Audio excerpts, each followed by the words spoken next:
about that time.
Hello, whoever's joining. I can't see you right now, so give me a sec.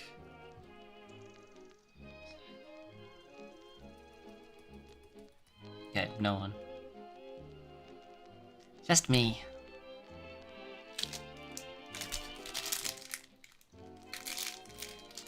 Wow, it's the jackhammer guy. What's up?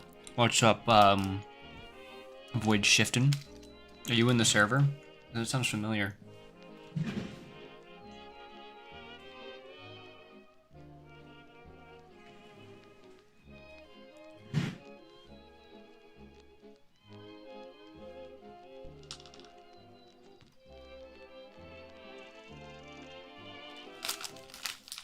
Sorry, I'm just admiring the view right now.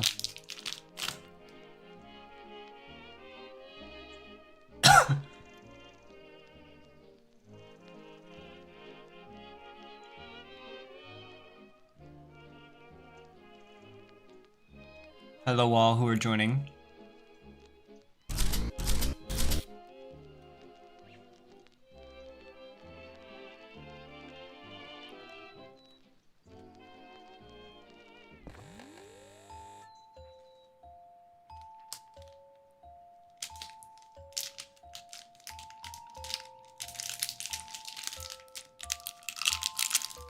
Gup and gup indeed. I'm eating right now, so if you can hear plastic wrapping, that's why.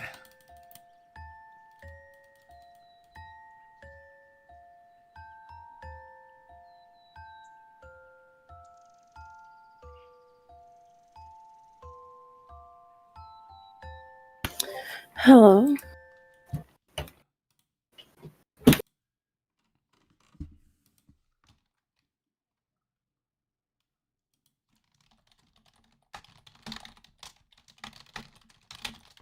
Ignore that.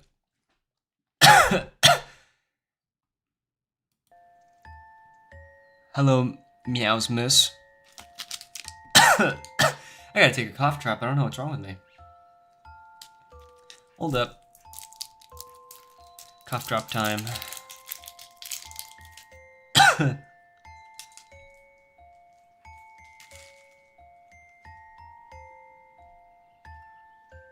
Smile OS 2.0.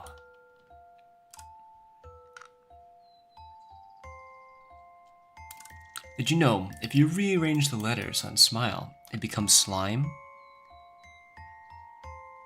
You see, it's not a leak though. It's a screenshot Saturday. Of course I saw it. That was one of the first people to see it, in fact. Goop? Yes. Oh my god. Excuse me.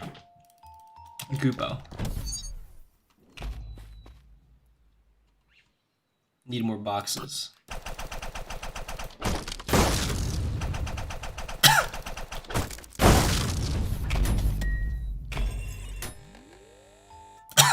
It's lying.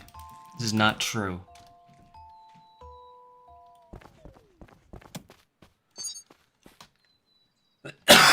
Excuse me. Tree.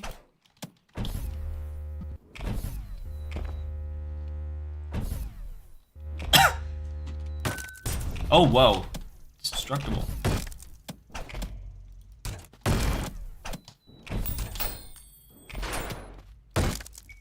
Sick, I didn't know that.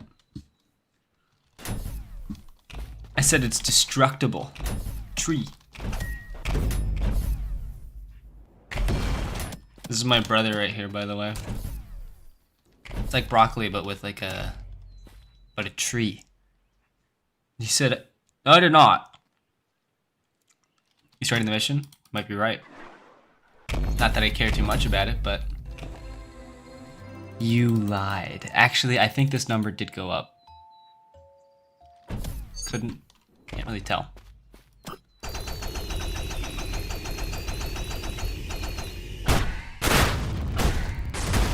Doing some screwing around before the actual stream starts. 10 viewers. Okay, wait, we might as well start soon then. How you guys doing today?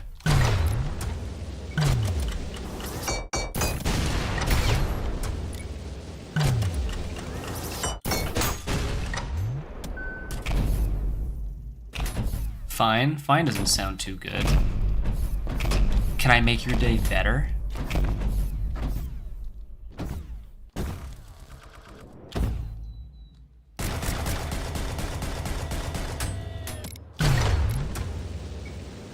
Did you submit a... Actually, have I ever viewed your gameplay yet? And have you submitted any?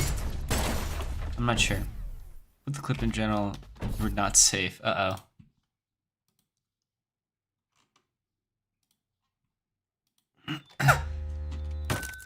Oh, whoa. Oh, no. That is... that is dirty right there. I did not say it!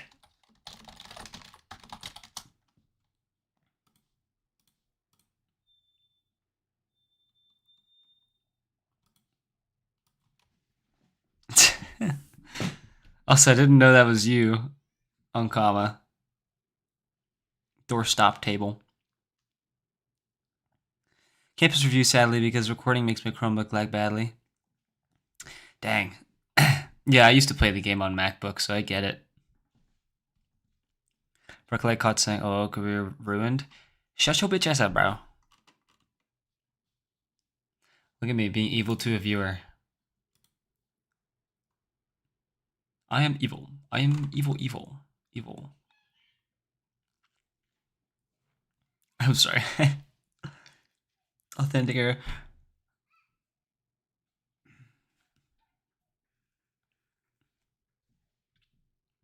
I'm sorry. Is it too late to apologize? Alright, ULTRAKILL time. Alright, what should I do to warm up? Should I play a Cybergrind thing? What y'all think? I suck.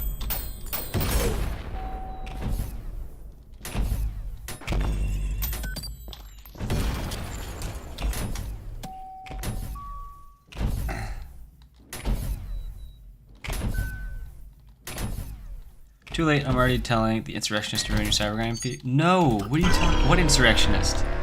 What? There's no insurrectionist. Are you crazy? I don't see one on my screen.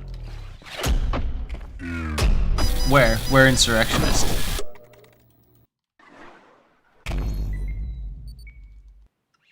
Force Radiance Cybergrind run? Hell no. Personally, I don't think Force Radiance is very fun on Cybergrind. I can't lie. I think that what makes ULTRAKILL fun is certain enemies in certain positions in certain maps, not just inflating numbers. That's what it feels like to me. As for me though, must have been the wind. Yeah, must have been the wind. Me and Santa Claus. Me when all these gifts arrived underneath my Christmas tree. Must have been the wind.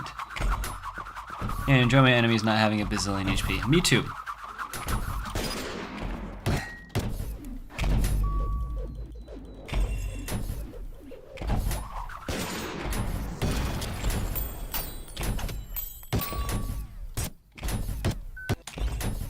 I'm just screwing around. And my DPI is low. There you go. I don't know why that happens. What's your guys' favorite level? And not just for the music.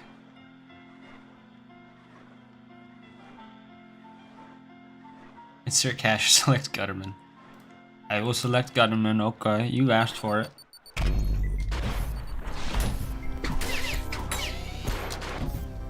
I think actually this is how I'm going to start the stream.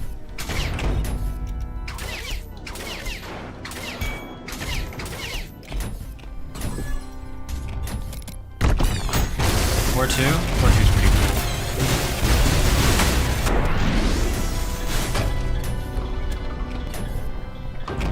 I just want to quickly visit the church.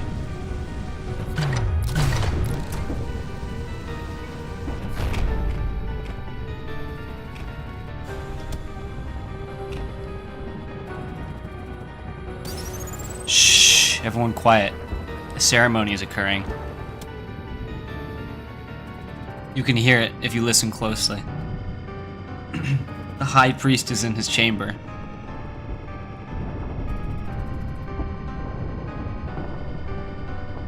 Can we get some prayers in the chat?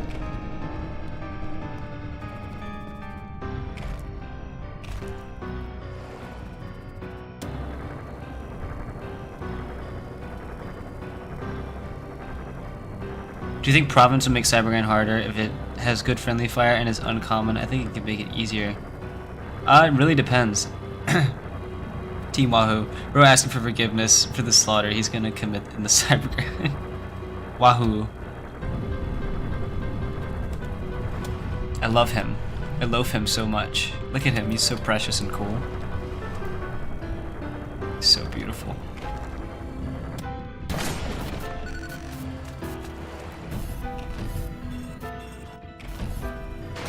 It's so beautiful.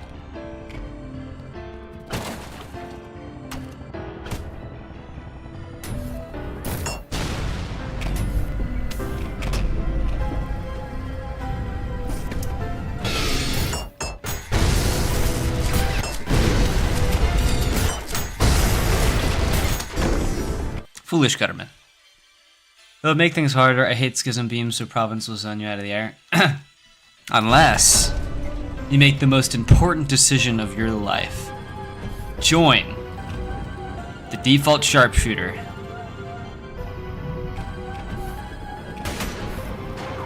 This bad boy is going to trivialize Providences.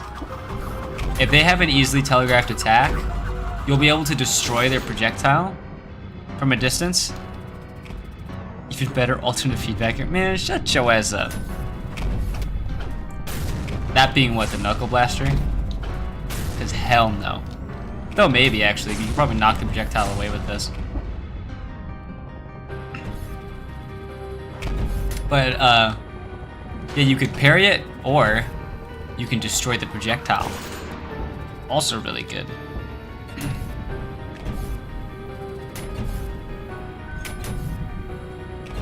Instead of healing you for parrying stuff, it damages you.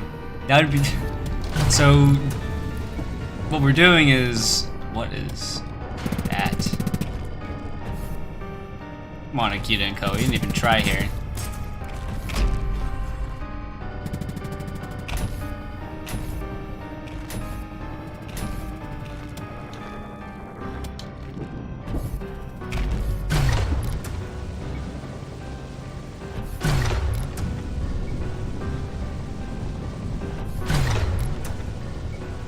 Shooting sand from that sucks, it absolutely does.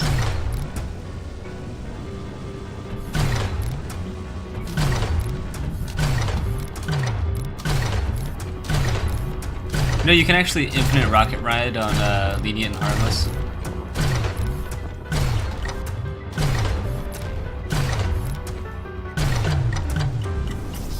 Guys, I'm scared.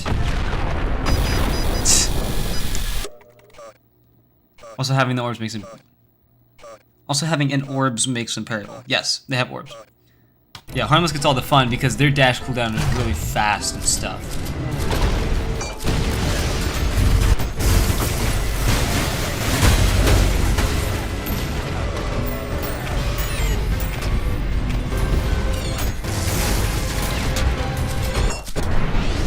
Alright, it might be Cybergrind review time.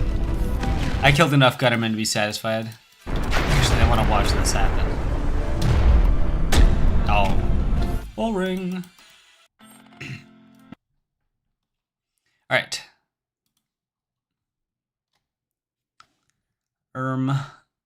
Let's see.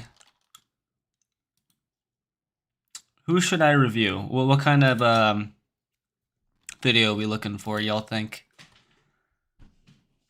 I see violent, brutal.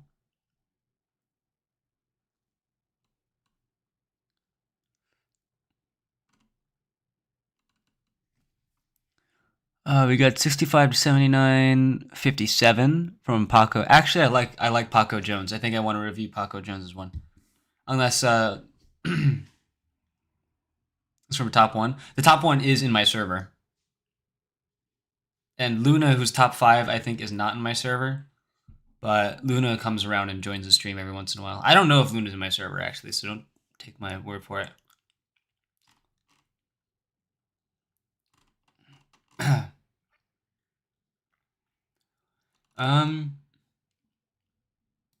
Alright, yeah, let's do this one. Ignore my easy choice. Alright. I don't know why we're so far ahead. Unless we've already watched this, which I don't think we have.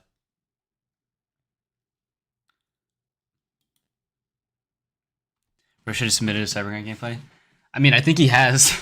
It's just like 4 hours long, and I don't want to watch that.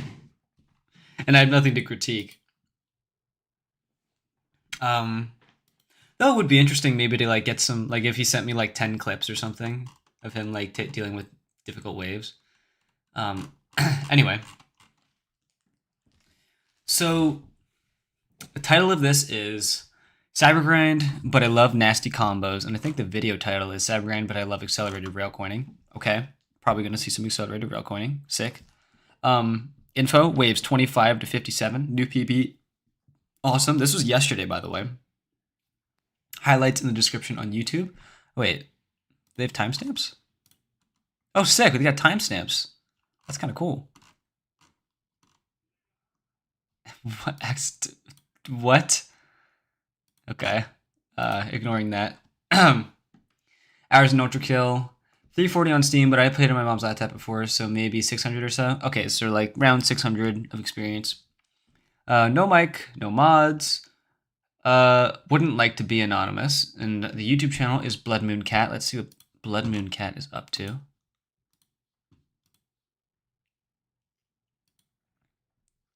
Looks like a lot of Cybergrind gameplay. Some speed running too. Ooh, a lot of speed running actually.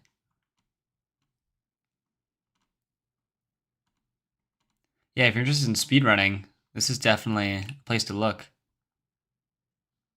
Damn. 1-400%, 13 seconds is crazy.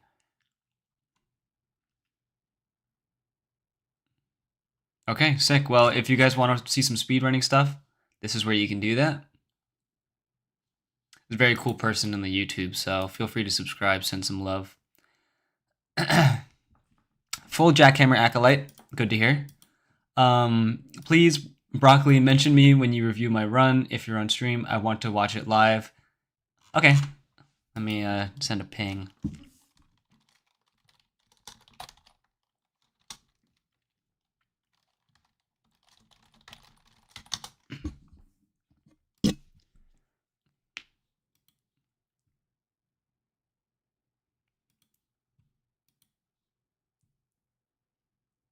Alright, I sent a ping. I'm going to wait a little bit for him to come. For now, I'm just going to hop back on ULTRAKILL.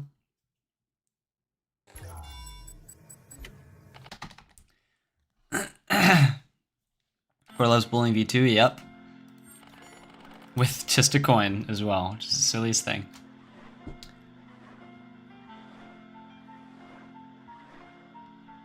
I already smell the conduction comments from here. Yeah, me too. Alright, waiting. You've ever seen the conduction, my beloved videos? All? I'm not sure. Would I be able to find you here? Authentic era conduction ULTRAKILL.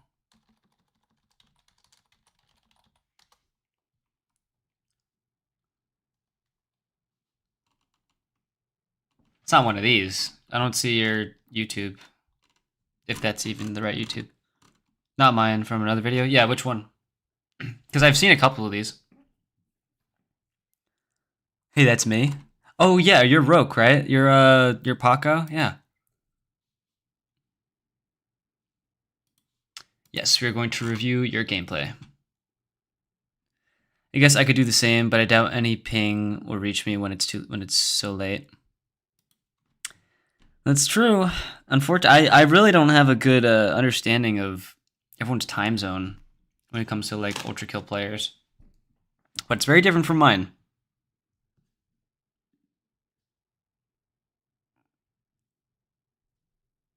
From Viatic. Yeah, I saw the description as highlights. Don't see Viatic.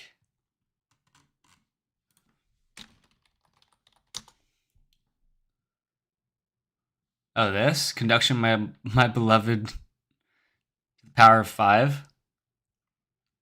I am the Angry Cheeseburger. Welcome, Angry Cheeseburger. All ULTRAKILL players live in Candyland. Absolutely. No, it's just a compilation. Let me see this.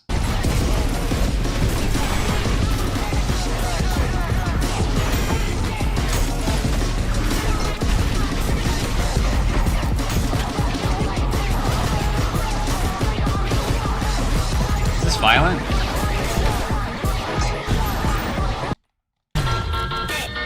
This looks like violent. Yeah, it's definitely violent. Or standard. It might be standard.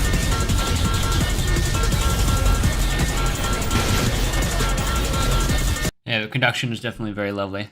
Anyway, I don't want to show so much of that video and rip them off. If you want to see conduction Cybergrind gameplay, you go to Viatic. Femtanu? Okay. What the hell is plus Will Smith? Probably disrespect the feedbacker punch, I would imagine. I love conduction. I heart conduction too. That makes 2 of us.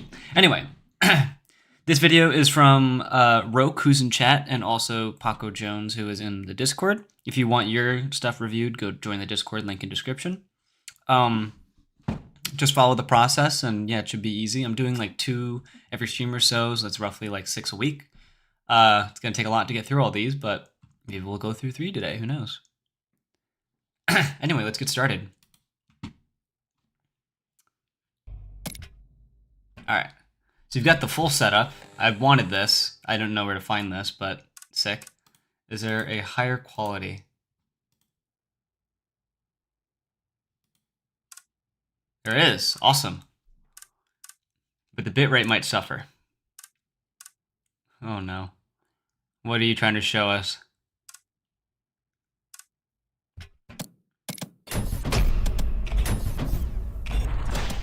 Oh my god.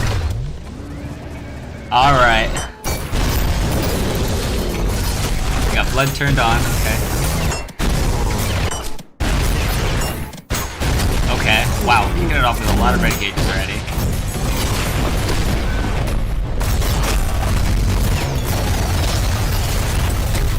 And this is your PB as well. Nice, real coin combo, like it. Interesting. So you're not really using a very hammer-heavy playstyle yet.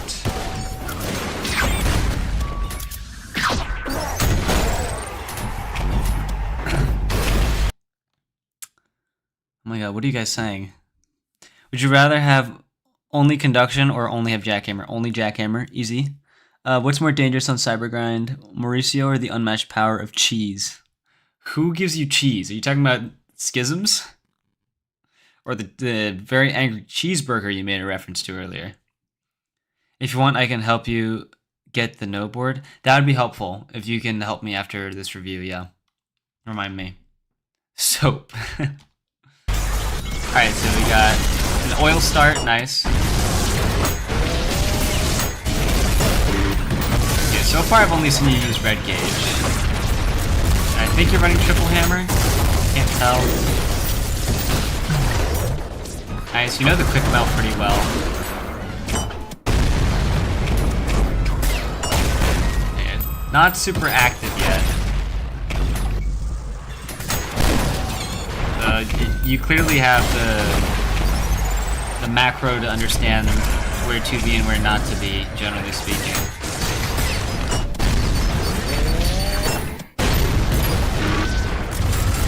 Yeah, but again, there's so few enemies. Let me turn this down, it's a little loud. Tito approves it. I keep hearing about this Tito person. Is that the Vocaloid thing? Alright, got another flare. Yeah, it seems like you're just going full red gauge every opportunity you get. Yeah, triple nail gun. Okay. Definitely not a bad choice. One of the many builds out there for nail gun. Interesting. I don't know if you meant to use that hit stop angle, but I guess we'll see.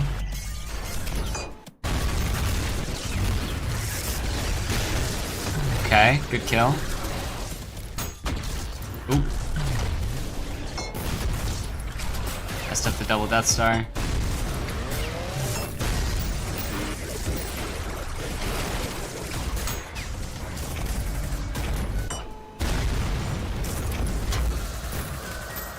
Ah, you tried to do the cannonball combo. What? She's my uncle. Jesus Ramirez came in with full power personality. No, like Tato? Like potato? This guy taught me how to jack shot. That is true. I did teach this guy how to jack shot. Very cool news. I teach a lot of people how to jack shot.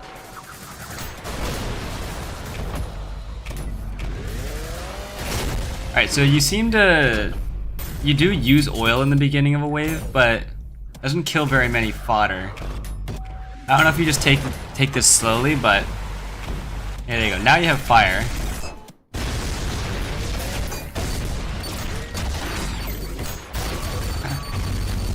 Okay. Ranging the sentry, nice. I like the LOS.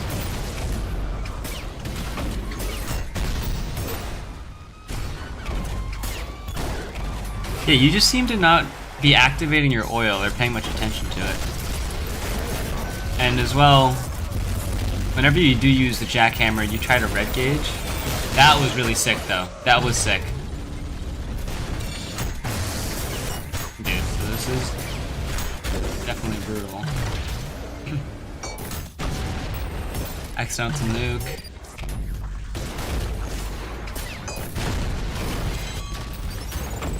Yeah, so you seem to put oil on the floor, but you don't seem to try to activate it.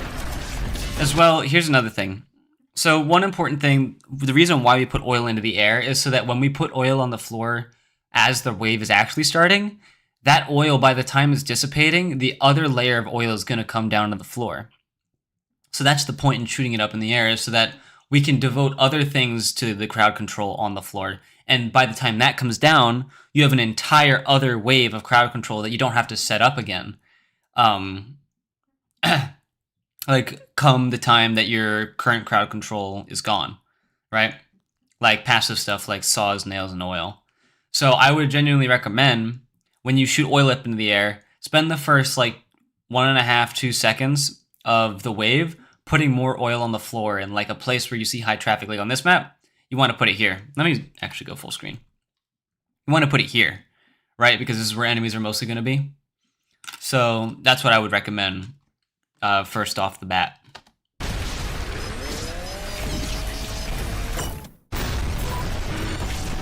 Nice. Good targeting. Oh.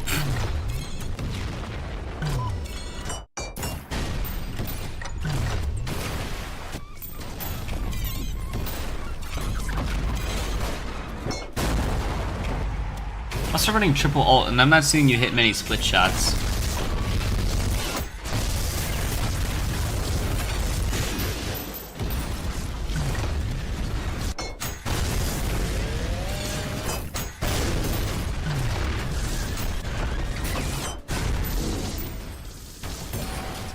nice. Patient, he hit the split shot. Yeah, that was an easy wave. I do want to see you fight like virtues and stuff like that, though.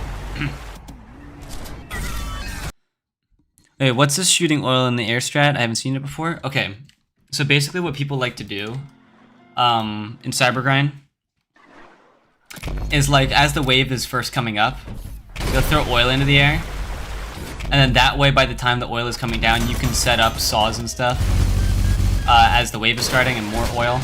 And then that oil will be coming down as your crowd control is already being set off to apply more crowd control. Because it takes roughly like 8 seconds for it to land. So here, like, if we do this, right, oil in the air, and then we put some oil on the floor, because, like, you know, enemies are going to be coming from this direction. This oil, as it's starting to dissipate, more oil will be coming down to enable that crowd control again for an extended amount of time, like, you know, 6 or 4 seconds or so. So it's just extra damage that you carry over into the next round that's very inexpensive. But yeah. That's why I would recommend shooting oil not only in the air, but also on the ground.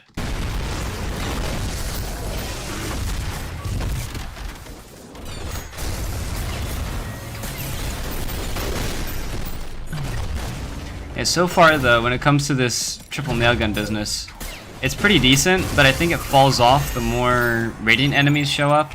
People still glaze it, but at the same time, I don't know.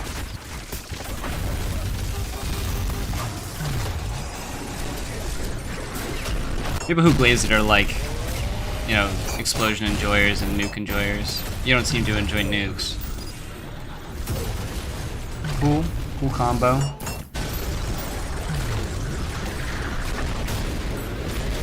Yeah, you gotta be mindful when you leave a hideous mass on enraged like this, because those projectiles, especially on this map, they can reach all the way out here.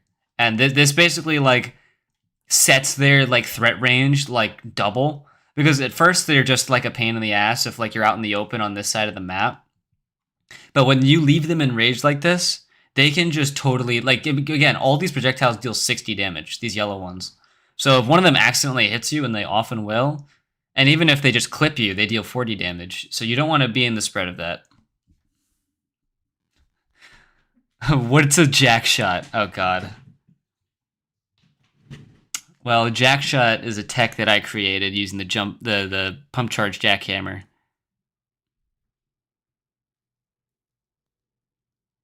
Six or four. Yeah, no, I am afraid. I didn't want to. I missed the opportunity on purpose. Almost slipped up. Okay, everyone's paying, you know, noticing that. The 3 mass map is either free wave or agony, entirely depending on what kind of special spawn in. Definitely, yeah. Because if idols and virtues and mind flayers spawn in, then you have to deal with a lot of enemies that are arguably more important than a hideous mass. And leaving the hideous masses alive is so annoying when all 3 of them have an opportunity to spear you. So yeah, it can be an absolute nightmare. But unfortunately, we didn't get that. ULTRAKILL OCF copyrights? No. I got wave 70 in the past couple days. Brutal. Nice. Alright, let's continue. Yeah, but you're doing what you should do, right? Against hideous masses in this state, it's better to be like up here above their projectiles or just far away, or off the map, because you want to be able to easily predict their spear while you're trying to kill them, and you don't want to be in the threat range of those mortars. So far, I have nothing to say. I just want to see these matchups. Okay, idols. Yep. Okay, you use the jackhammer to destroy the idol. I like it.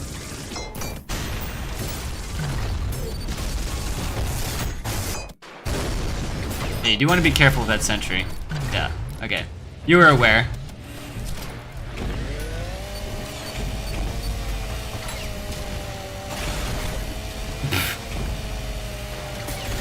Silly sentry. Alright, so we got Radiant Maurice spawning on this wave.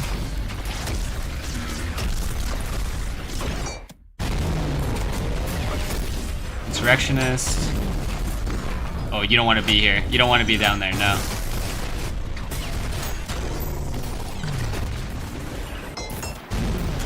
Yeah, from this range, Insurrectionists aren't threats as long as you're moving. Do want to be careful coming up here because of shockwaves. Going below the stage with an insurrectionist on the run is a challenge you need to be aware of.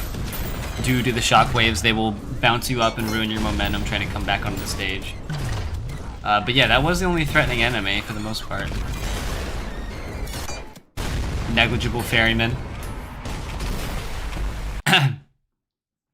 Genuinely having a blast with the later waves 50 to 70 range, it's so fun to be able to mess around and just reduce to instincts. True, yes, that is one of my favorite parts about Cybergrind, is when you are reduced to your instincts.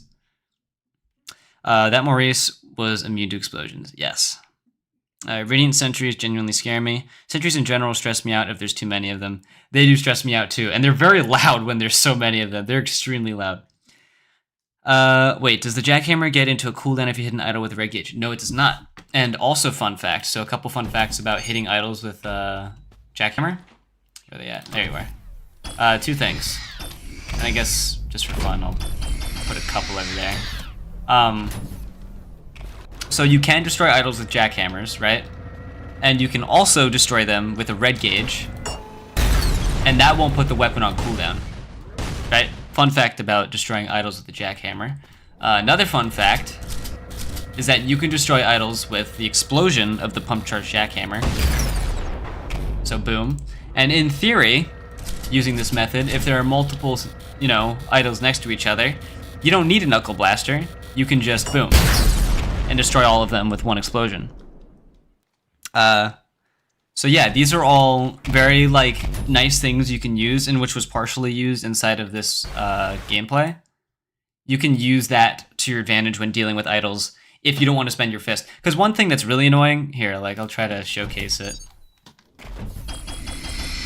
Like obviously the knuckle blaster is slow, so you know it's kind of hard to get value when you expect not to get blasted away. But like if this is happening and you're trying to destroy idols and you keep parrying instead. Right? Well, I did it before, but you get it. Ignore all that. But basically when I tried to go for the first punch, I instead parried a projectile, which can happen because you can't stack feedback or hits. Unless in very niche scenarios like with the chainsaw, you can stack feedback or hits with the chainsaw and punching an enemy in certain scenarios. But that's it. Uploaded gameplay. That's wonderful, Handy Boy. I might check that out after this. Hi Monogon. Okay. One-sided shape, I'm assuming. Overpump blast and knuckle blast are so useful for those groups. They absolutely are. Haikido, really thoughtful with that feature, dang. It is very awesome. Love jackhammering idols. I love to hear it. Alright, we got more stalkers this wave. Okay, yeah, that's rough. You definitely don't want to start your wave in this narrow corridor. Yeah, if you see that there's a bunch of stairs and walls around you like this, you want to get out immediately. And again, you do tend to do, like what I was saying earlier, spend a lot of time spraying your entire gas can on this guy. You don't need so much. The actual radius of fire is very large, so you only need like to spend half your gas can, and you've already covered like a good like 25% of the map alone. And adding more, you get depreciating value of like, let's say like 30% or 35% if you spend the rest of it. So you generally just want to spend half. At which point, after doing so, you're able to react to this environment a lot faster, and put yourself not in this position. Because you're up against a bunch of sanded enemies. Not only is there a Virtue on this map, but there's also Cerberus in that corridor, which can blast you off the map, push you into Virtue range of dying, and then, you know, bad things ensue. Also, I think that's a no, that's a Swords Machine next to you. Yeah. Yeah, you tried to get out, but you saw a sander. Yeah, you wanna either not use the jackhammer immediately after this, because the jackhammer has a full 1 second draw and prime time, right? That basically put you back, like if we do the math here, from this position, this set, like, not stopping here, set you back like 3 seconds. Because you finish the canister for another 1.5 seconds, pull out the jackhammer, slow swap, you come over and you try to hit the sander, right? 2 extra seconds as the enemies are spawning in is enough to get you killed.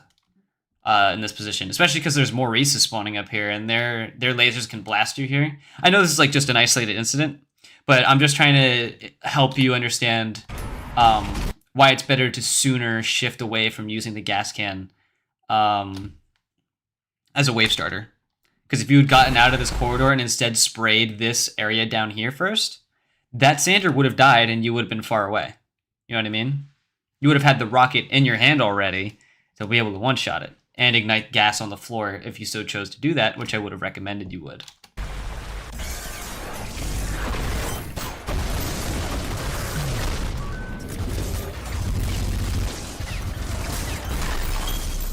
Good save. Yeah, never feel bad about using an E-rail on a Virtue. That's totally acceptable. Or a red gauge. I hate Virtues, and I recommend that you spend everything it takes to kill them, because they are by far the most threatening enemy on the board. Aside from like Mind Flayers, but Mind Flayers have actual counterplay, and Virtues do not.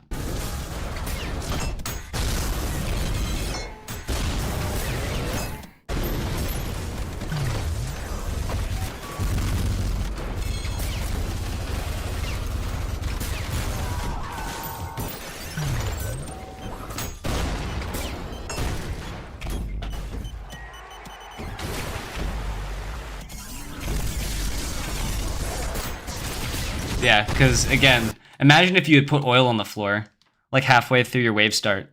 All of that fodder, all these swords machines, they would have taken so much damage. But now you have to wait the 8 seconds for this to land, so you're not getting the full value of the gas. Oh my god, I hit Virtues? Me too. Don't know if you know this, but if you spelled Cybergrind wrong in the overlay... I did...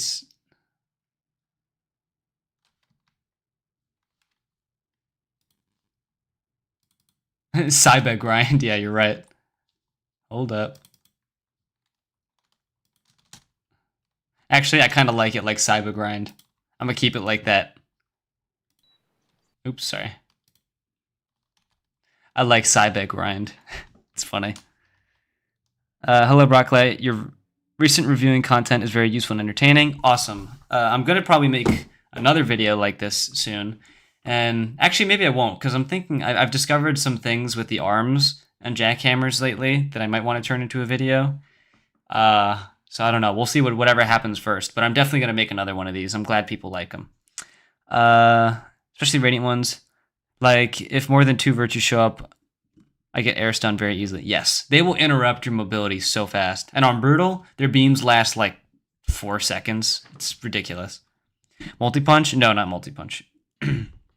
Though technically you can, I don't think it's useful. I would just Knuckle Blaster instead.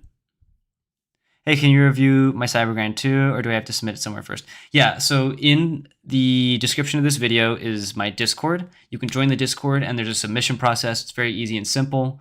As long as you read the rules and follow it, you can submit your stuff, and I may review it. No guarantees, but I'm going through them as fast as possible. Yeah. So far, my biggest critique is just that, as well as it's affecting your positioning. But generally speaking, you are understanding how to counter like sentries and stuff, and the urgency in killing Virtues, which is totally acceptable. Alright, Radiant Serbs too are showing up. I want to see how you respond to them. Another Insur. Ooh, okay, yeah. Definitely don't want to do that. You don't want to grapple on, like I do this, I've done this before, and I've since learned, like this is like a recent thing I stopped doing, like maybe like 200 hours ago, like when I was at like 1.4k hours, I stopped doing this because I realized this is just, like if I'm looking up here, even if my FFV is 160, which it is, if I'm looking up here, I can't see anything around me. Not a single enemy around me is revealed to me. And what I can't see won't let me react to a Cerberus that's right next to me, or Maurice that's going to beam me, or if a Mind Flayer has spawned in, because they spawn in very quietly compared to like Ferryman and Insurs. They make very loud noises when they spawn in, and like Gutter Tanks, Gutterman. I can't see what's going to kill me in this moment, and that's really bad. So you definitely want to avoid looking up and trying to whiplash Insurs. Let them come down, and when they land too, they will often land on other enemies and kill them. So you know, Free plus for that. Let them do their thing.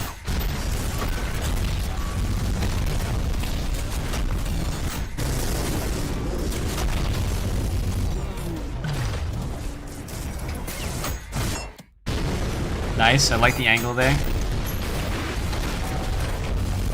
This is one thing I think a lot of you viewers should try to employ. I think you should avoid using red gauge here, because there's an Insur and other Maurices on the board, and jackhammers are so good against those guys. So one thing, definitely avoid using red gauge. But one thing that you did here that I really liked was you backblasted upward, though you did dash. I would recommend, instead of doing that, you slam right back down, and you do it's a slam storage into either direction. Like here, I can show you what I mean. It's like if I'm up here, I can slide and get a lot of horizontal momentum like that, right? To get immediately across the entire map. I don't have to dash then slam. I can, if I know I'm backblasting directly upwards, I can slam and get a lot of horizontal momentum that way. So you almost did that, and though that is what you end up doing anyway, you could just cut out the dash, the whole middleman, and get exactly what you were trying to do in the first place. But yeah, again, I would avoid using red gauge, and a nice and easy way to do that, because like obviously when you're pushing a Maurice from down low, it's a bit difficult because he's shooting projectiles at you, so you end up red gauging, right? Because you technically do a whiplash cancel to parry his projectiles, but there is a way to mitigate that just by doing whiplash jumping, right? I'll show it here in better detail, right? If you, instead of whiplash canceling, you whiplash jump, you can get exactly what you're trying to do without having to cancel and get get red gauge. Because whiplash jumping will put you into yellow gauge, like so. Right? Instead of whiplash canceling. And it's as simple as literally jumping as you're being pulled by the whiplash. It still sends you forward. You don't accrue as much hard damage when you're being pulled to an enemy. Like here, if I just deal a lot of damage to myself right now, right? You don't accrue nearly as much hard damage doing this. Look, I accrued like 16 hard damage. Now instead, if I just like... Here. Instead, if I just pulled straight, right? I have 50 hard damage now. So you really don't want to have to do that. You should input KB before hammer. The wind up is screwing him. What do you mean? Like, are you saying like when you're getting pulled to Maurice, try to press the knuckle blaster before the hammer? Rocket launcher on B? Oh yeah, that's true. I forgot you told me that the other day. Really useful to multi-punch when you get stuck with the hook of the hideous mass. Oh, you mean doing this in terms of multi-punching. That. Or this. Right? Yeah, I mean, you can do that, but also at a certain point, if you're close enough, you don't have to do that, like here.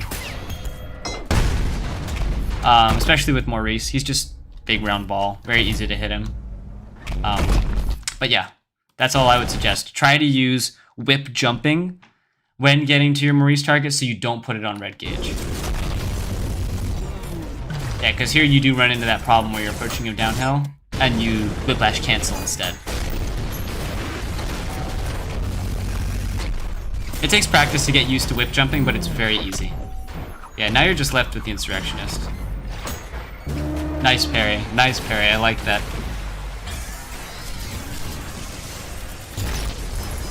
Yeah, I think the ultimate thing that's going to kill you here is the fact that, yeah, now your oil has finally come, and it's by the time that all the enemies have already spawned in, so your chances of putting more oil on the floor are not only more difficult, but now less useful.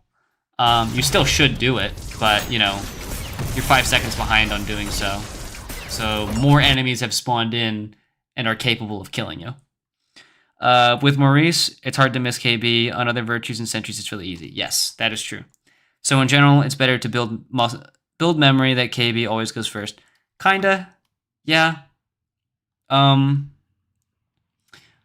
don't know. I mean, I would definitely recommend it, but it's not like a super priority, I don't think. Like, there are more efficient ways to kill virtues and sentries without using the Knuckle Blaster. So, I don't know. But definitely you can use a Knuckle Blaster if you want.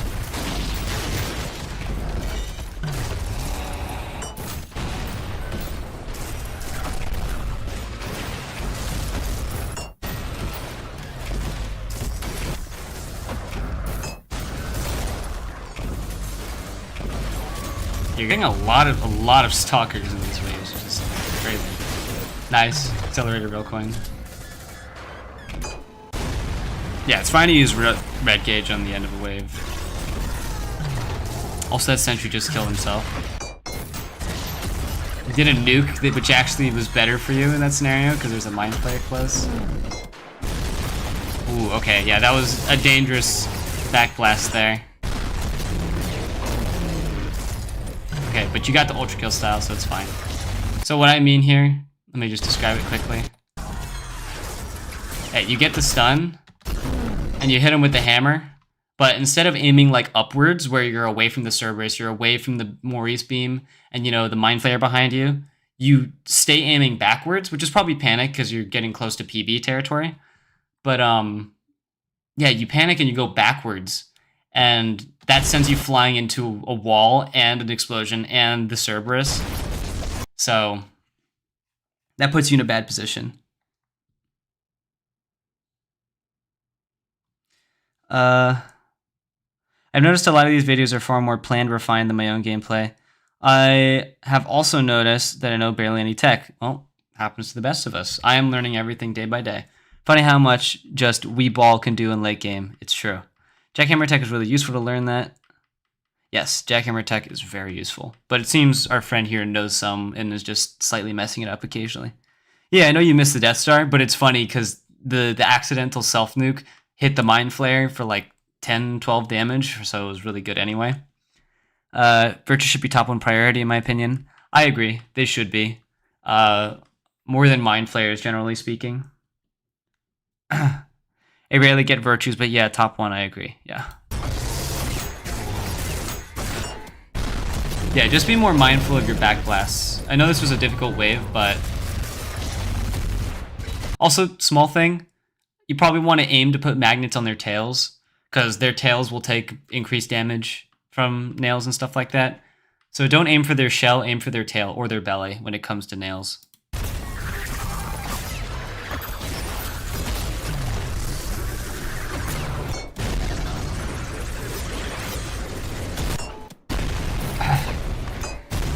You do the same thing again.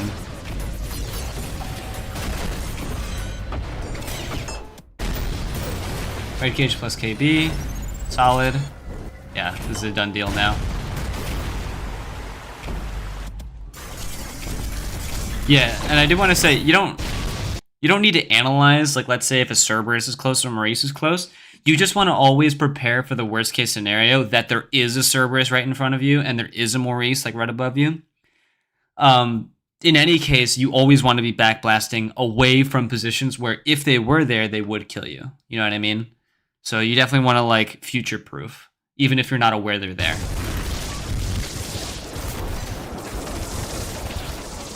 You know, we're only human. We can't know everything in the moment, but we should prepare for the worst.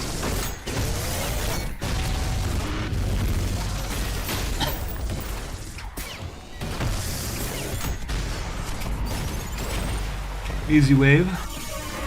Just a bunch of Maurices.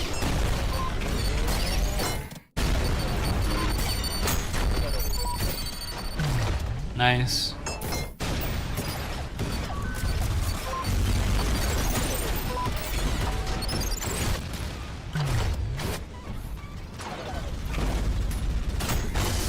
Yeah, this is a fairly easy wave. We dealt with the sentries pretty well.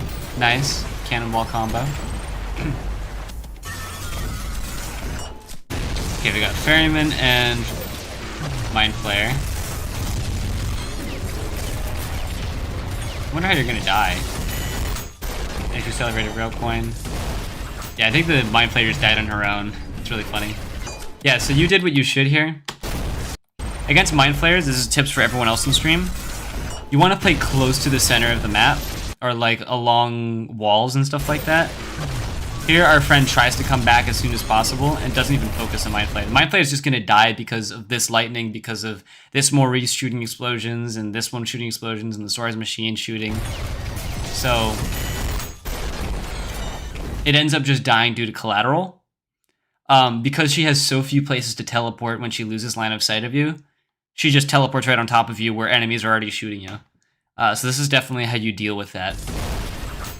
In like a macro speaking kind of way.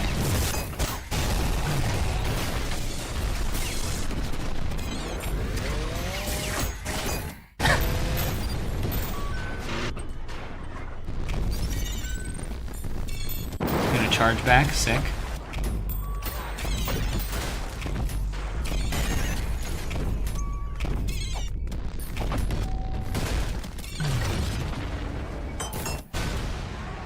Nice. Very disciplined. You gotta stay further away from the melee range of Ferryman. But I think this is just Gutterman and Maurice, so easy wave. Let's skip this. Oh jeez.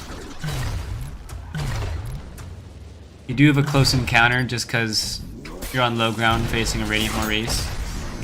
And that is just what happens. There's a Ferryman, but they're negligible.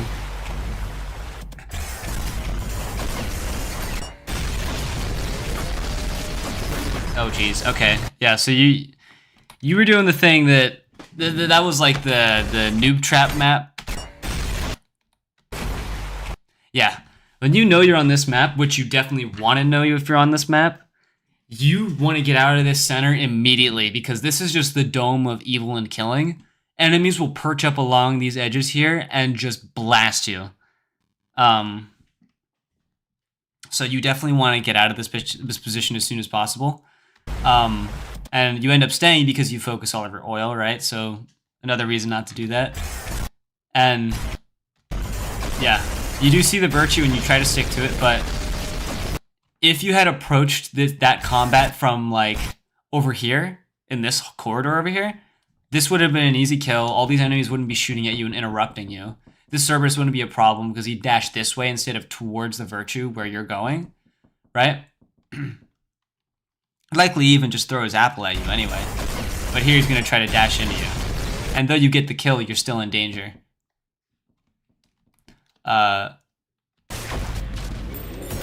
Small consideration.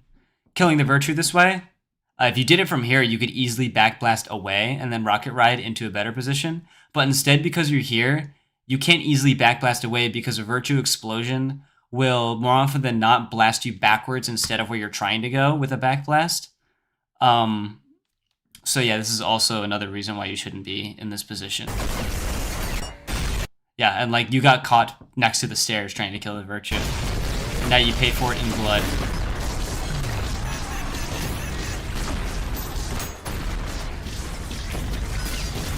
Nice, that was a good grapple. And from here, it's a lot easier. You got so many stalkers during this run. Oh my god.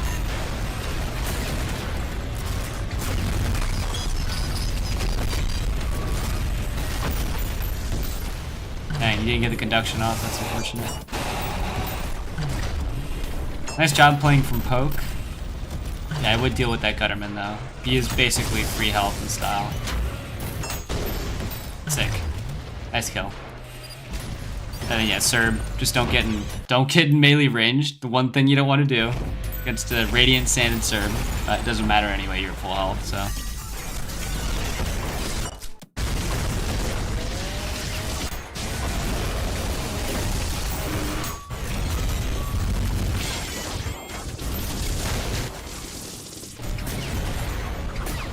Pretty easy wave, there's just Maurice's and Gutterman.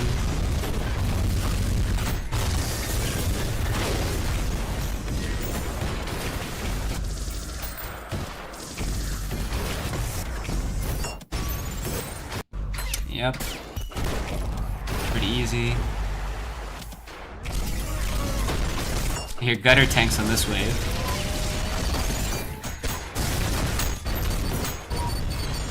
sentry. Wow, even despite hitting him in the eye, you got the headshot combo.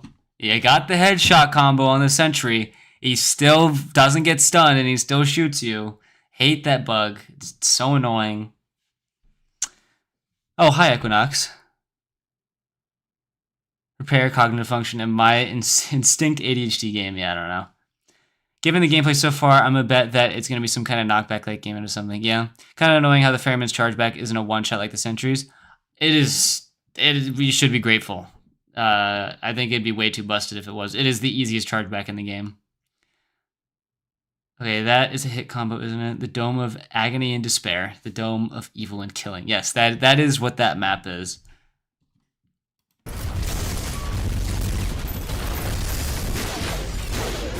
So you dealt with the sentries as you could. Unfortunately, they put you in a position where you were off the map because of a bug, which is lame. But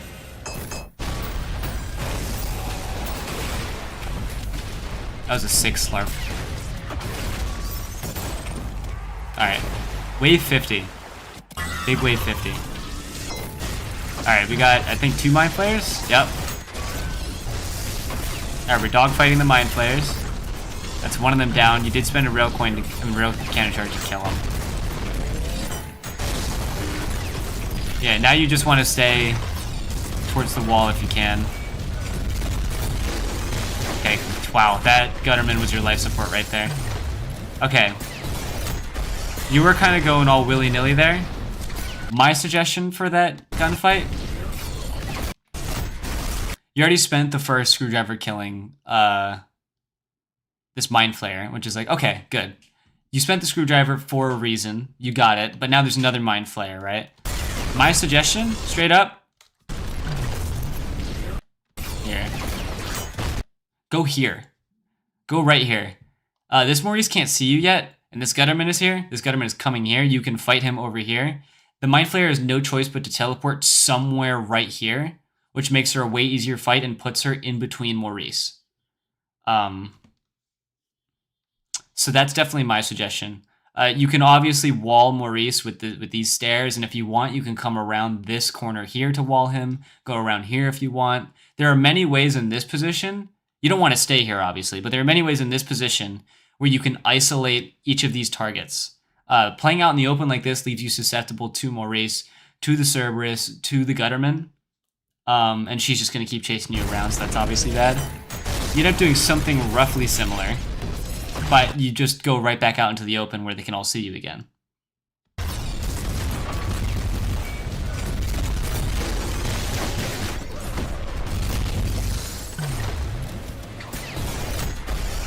But you do get another screwdriver in time. Killer.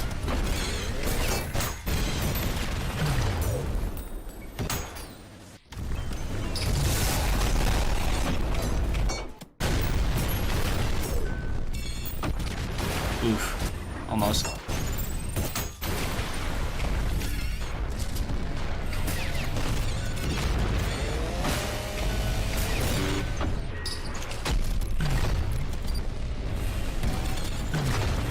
Dude, this is rough. You were still scarred after that mind flayer fight, and it shows.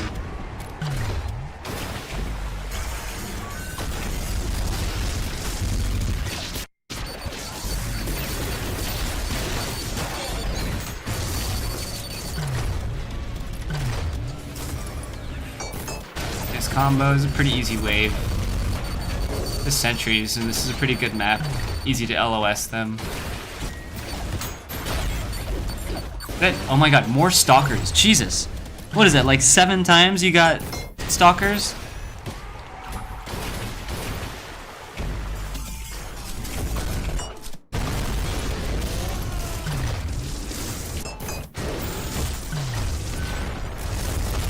Sick. I don't know how that Gutterman died, but I think he got more raised. Another accelerated rail coin. Beautiful.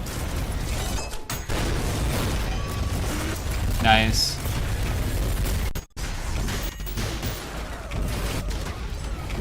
Good plays all around. It's surprising me how much you're getting stalkers, but honestly, they're eating up the enemy pool by being there, so it's probably better that way. And a lot of sentries, too.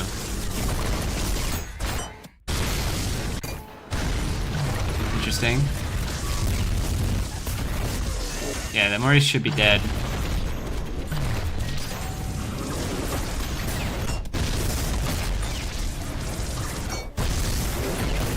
And again, another easy game.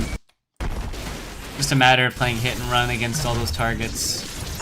You got a hideous mass.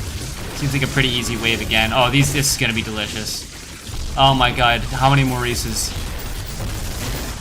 Oh, it's beautiful. All the friendly fire. No, your style is just never gonna go down when standing in that position. It's beautiful. Father, shut up. I ever use the screw a lot, to be honest. My entire game strat is blunt force trauma. Nate, I mean, screwdriver is amazing. You should use it. So, you definitely keep it up.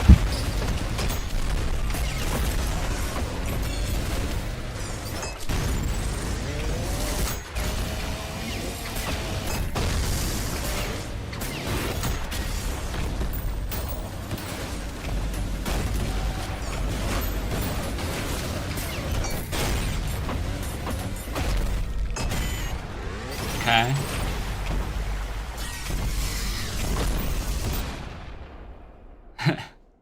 So you're beating your PB most definitely. Idols have spawned. Alright, yeah, you do not want to be wasting time on Maurice if you can help it. Not while there's sentries on the map. And there's idols.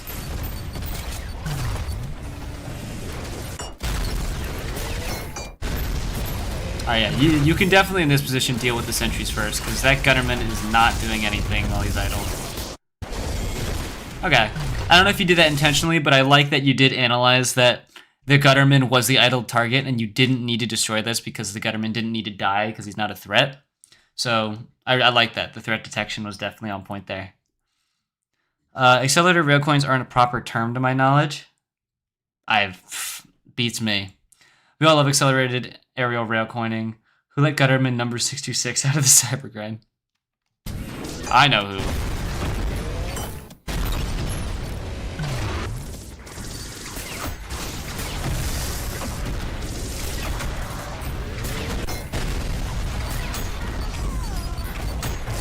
Awesome. Yeah, you dealt with that really well. I'm very impressed with how you handled this wave. I'll say that for sure. Very impressed.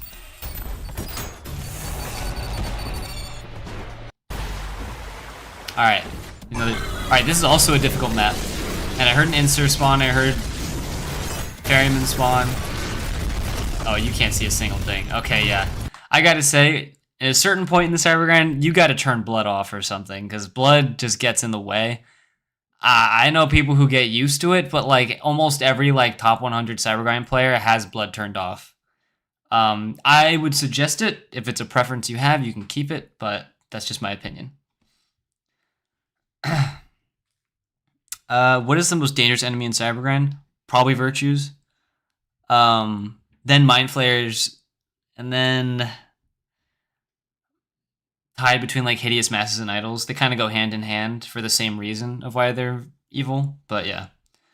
Gutterman, didn't I watch 5 of you get Radiant Maurice in my last run? Yeah. Stalkers are Virtues depending on the situation. Really? You think... I think the higher you go, the more Stalkers just die flat out because there's more Swords Machines on the map and so much collateral damage, they just die. They don't even sand anything. Brocklight, if I were being shoved and bullied by a Maurice, what should I do? He tends to call me names like Gluttonous Man. You gotta do a belly flop on him. He'll die instantly. It'll crush him. You'll pancake him. Ask my ass to send him to the heresy lair. Yeah. Having blood off makes your game run so much better. It also does that. Yeah, it would also help with your bitrate. I think Stalkers are worse earlier on, to be honest. Late game, they become trivial. Early on, they are a problem. Yeah, early on, they are a problem, for sure. Which is the opposite due to enemy volume. Yeah. Anyway, continuing. This map does suck. You generally want to kill the enemies on top of the pedestals sooner than later. Priority varies depending on the enemies and their positions. But yeah, that's why. I mean, you're just getting bullied, and all these pillars here are also to show an example of what I mean. Like a Maurice is charging up its beam, and it's shooting these pillars because it's missing, right? They're gonna keep doing this, and because there's all these pillars, the beams don't just go behind you and miss. They hit these pillars and stop you from coming back onto the map. And these do 50 damage. These suck. This map is awful. So it's very important you deal with them first because they almost always spawn on top of these pillars.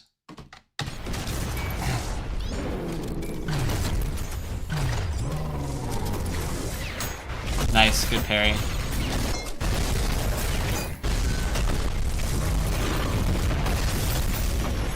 Oof. Yeah, that Gutterman's being a real pain in the ass right now.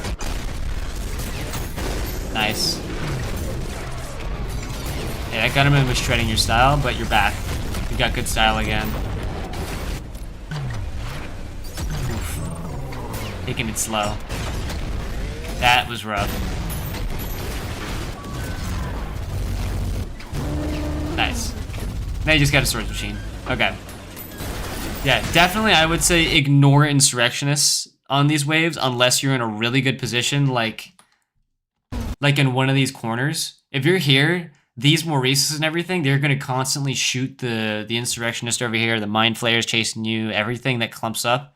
So if you get into one of these two positions, you definitely focus the insurs first. But if you're out and about, you focus these guys on top first. That's generally what I would recommend. This is a bit sloppy, but I think you can see why things went bad when they did. LMFAO, same energy as, don't listen to him, you're bigger than that. Absolutely. Gutterman is bigger than Maurice. Sentries and Mind Flayers are fun to counter. I mean, I don't think Mind Flayers are that... Radiant Mind Flayers are not fun to counter. They're just too fast. They're for their own good. And my own good. But Sentries are pretty fun. Virtue's the only ones that can't really... Yeah, Virtues cannot be countered at all. There's zero counterplay. Especially Rad Shoes. Literally, the rule is kill them first. Alright, this is the wave you die, I think. Yeah, you get off the map ASAP. Okay, good.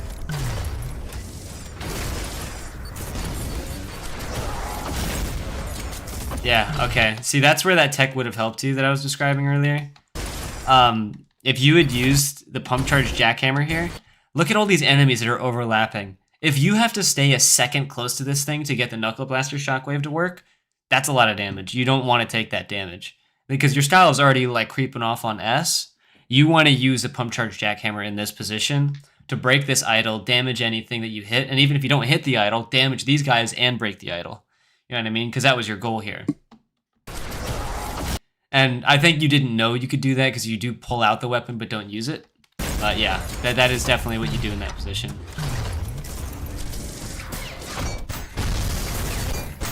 You're probably going to die to a Radiant Sentry. Yep. Yeah, these guys are tough to get adjusted to. But if you go into like the sandbox and mess around with them, they become a lot easier. I would recommend just like trying to memorize their timing. It's like 2.5 seconds or 2 seconds or something. I don't know. Yeah, once you missed the first parry and you were stuck in this corner, there was little to nothing you could do unless you got some perfect chargebacks. But hey, this was good.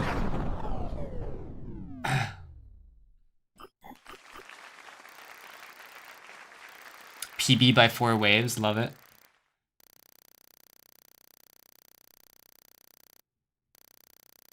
Did we get to see where you placed in the leaderboard?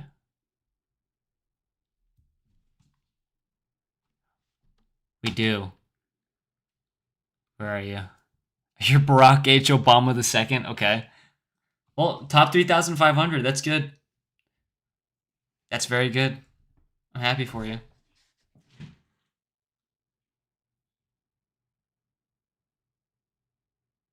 Yeah, the final... Oh, the full final screen? Okay.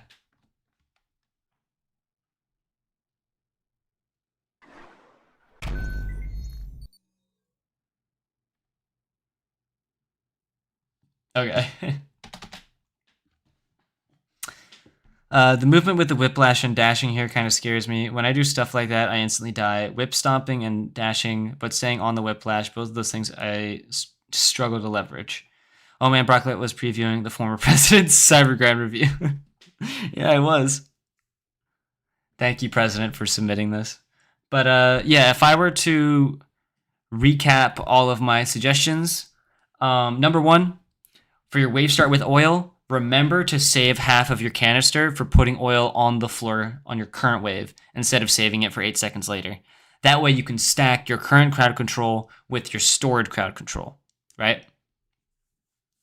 That also lets you adjust to which map you're on so you're not in bad positions, like in that dome map. What was it, like over here or something? When you got beat down by all those virtues and Serbs and stuff.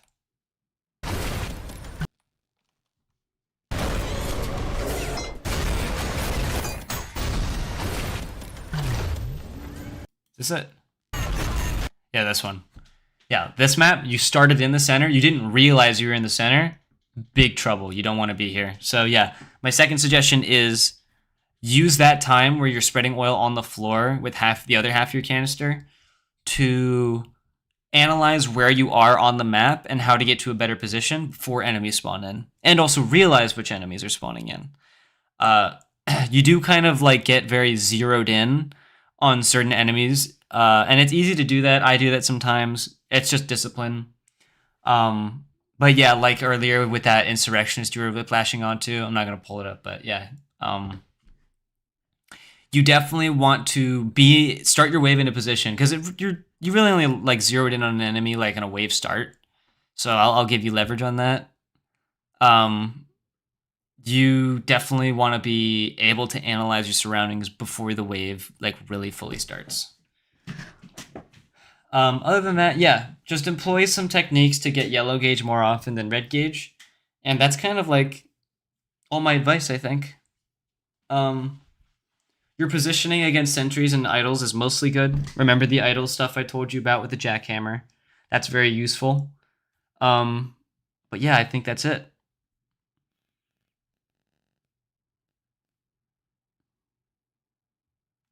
What do we think, guys? Can I pin you if I ever review your clip? Honestly, I could do it right now. Depends on how long it is, though. Let me see.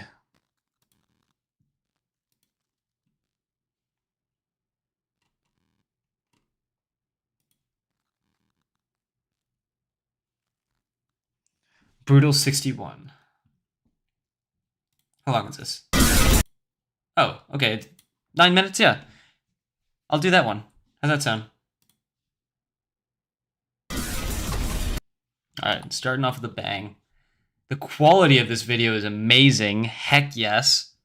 Before we start this, I want to ask, is there copyrighted music in here?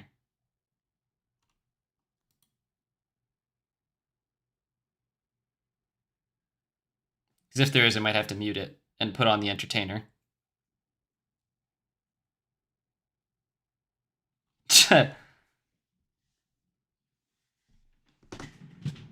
Thanks for the revision. Of course. And if you ever get another PB or you feel like you've improved, feel free to send another, and I'll try to help you out again. Do you watch it later? Okay. Goodbye. I should change the title. Top 40 reviews former president. Nah. It's too much. Too much. You made sure all the songs are from Newground songs? Okay, I hope that means something, because I don't know exactly what that means, but it sounds promising. Barack Obama, former president, and current jackhammer acolyte. Yes, absolutely. My name is Barack Obama, and I love jackhammers. Yeah, what can I say? I love jackhammers. I love the jackhammer in 3 slot. You know, when he says The Witcher 3. It's a joke for the intellectuals here.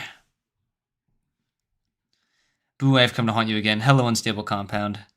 They're not in YouTube. Basically, there's one that appears for 2 seconds before I hit Alt-Tab to switch it off. Oh, okay. Cool. Then, yeah, let's just do it then. For those who don't know, this is Handy Boy. Hold on, can you hear my dog barking?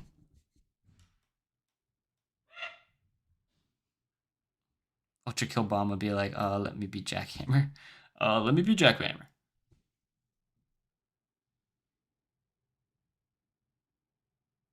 Keep the dog in? Okay. Well, I guess I'm keeping the dog in. Hello, Pizza Man. Okay. Oh my god. Right when I think he's done. Hold on. I think I know what happened. I think my mom left to go somewhere and he's freaking out. I'm gonna go get him real quick. Okay? No one leave. What can I do to put on to entertain you all here? I know what I can do. While I'm gone. Boom. Don't forget to join the Discord with nothing but the I'll be back. camera for no particular reason. If you couldn't tell by the fact that I've already picked up the Piercer, I don't play the campaign very often. There are many points in this run in which I don't skip rooms that I can actually skip, because I didn't know I could skip them, because frankly I don't actually speedrun this game either. This is because I'm diagnosed with something called Cybergrind brain, which the treatment for is actually just more cybergrinding, unfortunately. Anyway, on to 0-2. So that was 0-2. Anyway, on to 0-3. My favorite part about 0-3 is that it lets you skip straight to Swords Machine. My least favorite part about 0-3 is that I'm an idiot, and after beating Swords Machine, I actually ended up just looping back outside and then back in, because I'm an idiot. I also picked up the shotgun, so I took the time in 0-4 to remove the Piercer and the Cortex shotgun from my roster. Because 0-4 is uneventful and the prelude is generally boring, we go straight to 0-5, which is Cerberus. Immediately upon entering, I SSJ straight to the ceiling. Finally, we get to what I consider my warm-up for this run. Double Cerberus is pretty fun, I actually don't mind it, but after the revamp, their movements I still haven't gotten used to, so I actually end up missing a lot of my hits here. But it's not too much of a problem because they're not too difficult, it just kind of extends the time that I'm here. After playing the waiting game against the Cerberus, I finally make it down to Limbo. Unlike no one in particular, drones aren't actually a problem because the jackhammer can just kind of hit scan them while they're directly in front of you. Hello, really glad I'm back. not using the shotgun at this part. Sorry, I hope I was entertaining you guys for the minute 30 I was gone. The smoke detector went out of batteries. I can imagine an AI political debate with Trump and Obata about shotguns and jackhammers. Hello, Asuria Empalia. If I pronounced that right. Yes, feed my ADHD. I can't wait till he reviews my dog gameplay. No, it's not gonna be bad. I know you. Alright. We're back, though. W video, thank you very much. I'm very proud of this video. It took me a while to edit. I really like the, sorry, just a small detour. Take me to where it matters. See, we hop on over. Take me to the awesome so that's part. Cool. Yeah, this. Then turns into a beach boss. The parry compilation. The hit stop compilation. I love doing this. It's so much fun to edit together and it sounds so great. And the fish as well.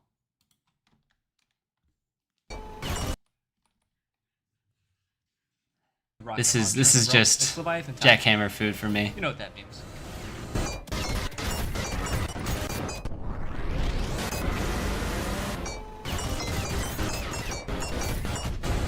Sorry, I had to watch that. Alright, no more. If you want to see the whole rest of that video, you should. It's a good video.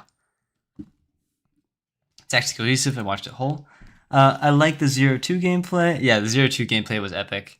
Brocklight, when are you getting your new Cybergrind PR? Personal record with the Mayo strat? What, using the default piercer? That'd be an awesome video. I would hate to do that video, and I don't think it would do well. I would never want to do that video, personally. Challenge videos are definitely mostly not for me. Hear me out, Geodude. I think that's a Pokemon. I don't know what that is. Anyway. So this is Handy Boy. Handy Boy is a frequent in the Brocklight community. He is very talented with the shotgun. And I think this is actually the first triple shotgun video I will be watching, like ever. Like I think this is my 9th review. First time I'm doing this. Or no, I think it's my 8th. This is my 8th review. Anyway. Yeah, Handy Boy loves a shotgun. I'm gonna try my best not to judge here. You don't do your tech often in the video? That's okay. You're focusing on speedrunning. Speedrun BS, okay. This dramatic title is Shotgun Cringe Boost. Interesting. Video info. Just a regular run. I wanted to showcase more up-close movement and aggressive play. The whole video doesn't get far, but I think it looks cool enough to count. Okay. 640 hours on Steam. Microphone off. Mods on. Namely damage numbers and health bars to know what the hell I'm doing and how much damage I'm really doing, since otherwise it's confusing. Anonymity. Hello, no, I'm a public person. God bless. Jackhammer fan. You said no. How dare you? You know how good the jackhammer is. You're just mad because it's better. You're just mad. That's what it is. Heresy. You get sent to layer 6. Banned for life.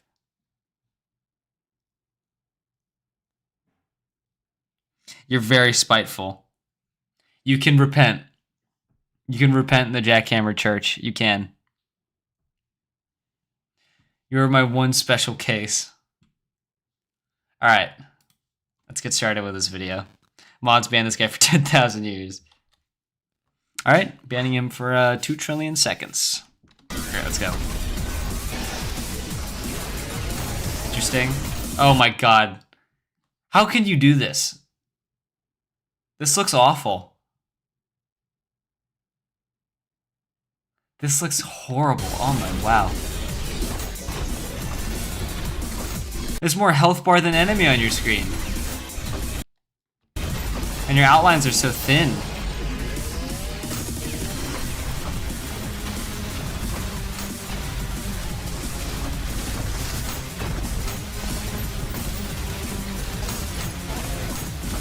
Nice. Love that. Double P boost.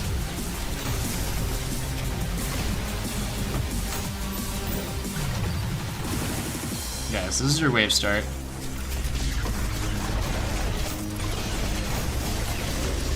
Yeah, I would definitely... This is a high wave, but I would definitely offer the same advice that I gave to the other person. You did kind of just, like, dump your whole gas instead of using it on the stage as enemies were spawning in. I definitely would put some on the stage, like at least a quarter to a half. I would suggest that personally. That way you get your crowd control as the wave is starting, not only when the oil is coming down too. Hell no, I'm turning it into the aneurysm 4 Colt versus Cortex situation. I don't even know what that means, but it sounds horrible. The fucking syringe misclick. I'm sorry, it does. He just has to stay on the ground because he doesn't have hammer air movement. Very true. I'm very bad at focusing on that. Okay.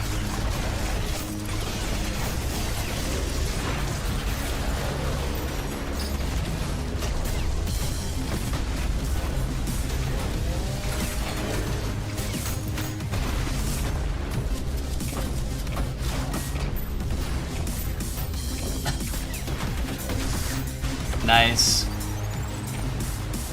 And here you go, using all the oil again. And look, I mean, okay, slight, you know, bias here, obviously, because there's idols, but if there weren't idols, you know, this wave would be a lot easier if you would have put some oil in the center or something, because that's where a lot of the enemy traffic is. Would have gotten at least, like, you know, 5 to 8 damage on enemies there after breaking these idols, just saying. You know, his gameplay is amazing, but he wants me to critique it, so I'm finding all the holes I can. He's doing what you should do right now. Okay, E-rail of the 3 health virtue is a little excessive.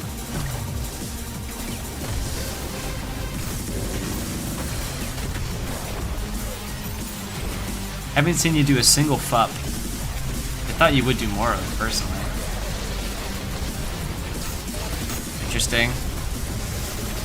So you waited around to get all the Serbs in on a 100 damage explosion.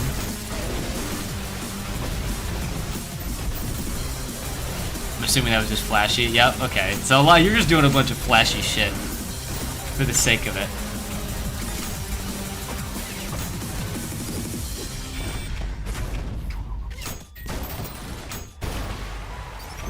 Nice. Oh. Nice, double P boost. Oh jeez, okay, yeah, so clearly you didn't get to see that mind flare that was right there because of all the evil on screen. But yeah, there was one directly in front of you. Imagine if she decided to punch you instead of do what she was doing right now. You'd be dead. Gotta be very mindful when this kind of stuff is happening. You already used your rail cannon charge. I don't know, what did you use it on?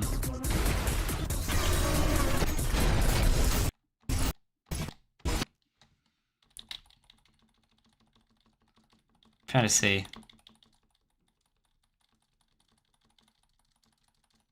Spamming the button, guys. I swear. What is that? I can't tell. Okay, use the mal rail. You accidentally used the mal rail. You wanted to drill. Okay. Okay. So you knew the right play, you just didn't do it. Okay. The error was because I wasn't sure I'd be able to time my shotgun or anything else since it was not moving with the whiplash. Okay.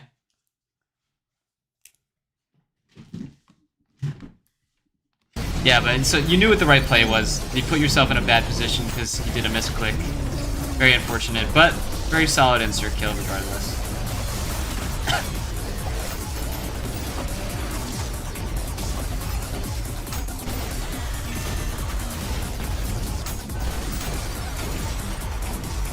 Did you try to clip that?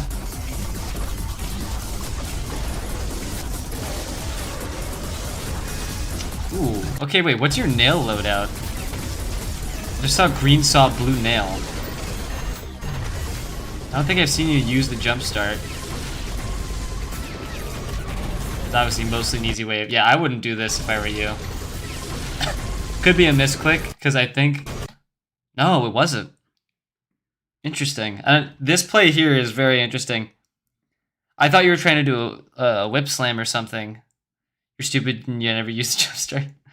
Yeah, I mean, this was definitely probably not intentional. Because he ended up shooting the shotgun too early and missing most of the pellets and the 4 damage, and then you slam down. This guy can almost kill you in this position. There's also other Maurices, and this guy's targeting you. This is definitely not where you want to be. What in the MMORPG is this? I'm gonna assume that was a misplay because I think you immediately react by leaving the position. Yeah, even still, I would not push the Maurice in the divot. I'd say, like, you know, if you're outside of this arena, generally speaking, and you're coming in, you wouldn't want to push him first. You'd push him or these guttermen first, because they're not in the divot where all these other enemies can kill you easy. I would definitely go for this guy or that guy first. Like, clear out this side of the Cybergrind. Maybe start on that end so that this Maurice can walk towards you, and then you can kill him while walling off all these guys. That would probably be how I handle this. But yeah, I mean, maybe this is just a one-off thing. I'm not going to critique you super hard about it. That's just what I would have done, instead of putting myself in that position. Nice. I like that. Rocket nuke. Screwdriver. Beautiful. Dead gutterman.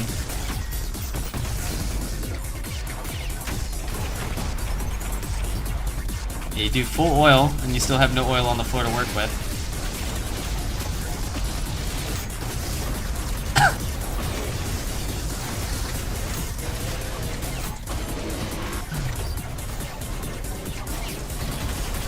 This is a pretty easy wave, all things considered, but if there had been insers or something, sentries, whatnot. God forbid, stalkers. Yeah, the whip actually locked into a Malface from the other side of the map. Oh, I focused on that guy because that's when I realized it and tried to, yeah. I mean, some things you just, you know, misplays happen. That's why people die in the game, so I'm not going to take it super seriously. Nice. It was a fast kill. Yeah, why blue nail? Do you use blue nail because you use E-rail? For like slight conduction? Because the first initial conduction explosion is 2 damage. I know that. So if you just have a little bit of nails, it's like at least a 3 damage explosion. Didn't bother to change it. Okay. So this run is just scuffed, is what you're telling me. So don't use nails or saws. Well, you should.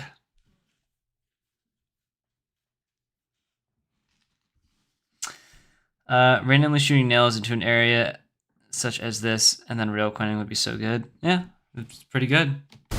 Doesn't seem to be our friend's strategy here, but it is good.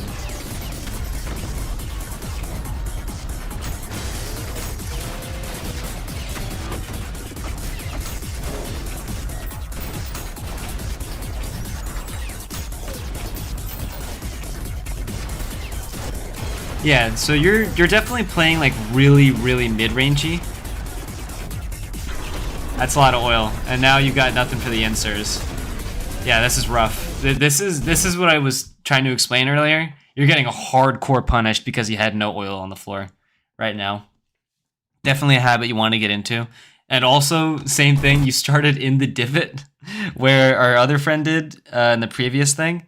And you're also paying for that because now you're not on top of the stairs where all the strong enemies are. This Maurice has a side angle. These guys are coming from up here. These guys can jump up really easily because they're not close to you.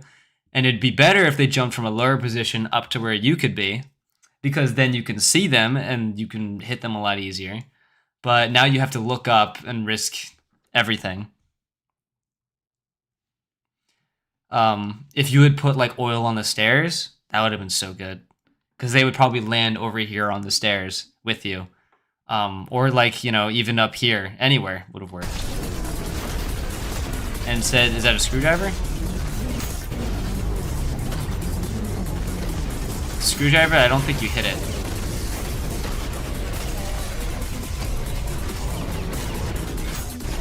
I mean, another thing, if you had started the map, the round on top, you'd have a way easier shot on the inserts.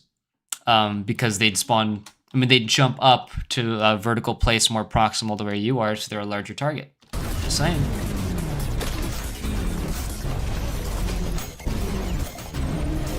Oh wait, was that a core snipe I just witnessed? Did you just core snipe? The drill hit? I didn't. Whatever you hit died really fast because you stopped getting style. I don't think you hit an insert. Yeah, and screw you. Why would you ever do this? Just fop, you idiot. No, but I mean, you got good value, so it's, you know, whatever.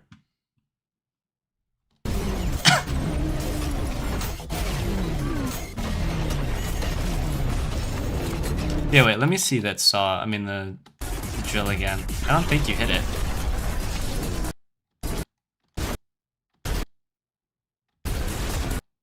Did you? Yeah, you're not getting style from it. I think you missed it.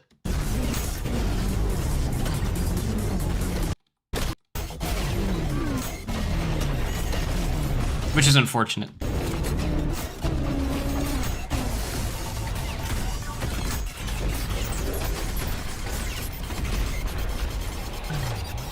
But that was pretty textbook. I mean, you did what you should do. You corral all of the inserts into one space and deal with them like that. Would have been better if you did it up there, just saying. But, you know, you still did it, so.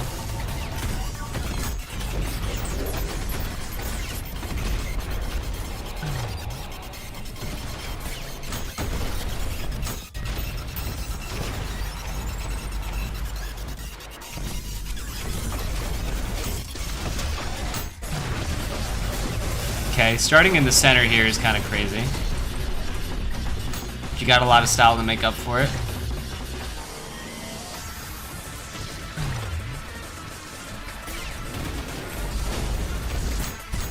Nice.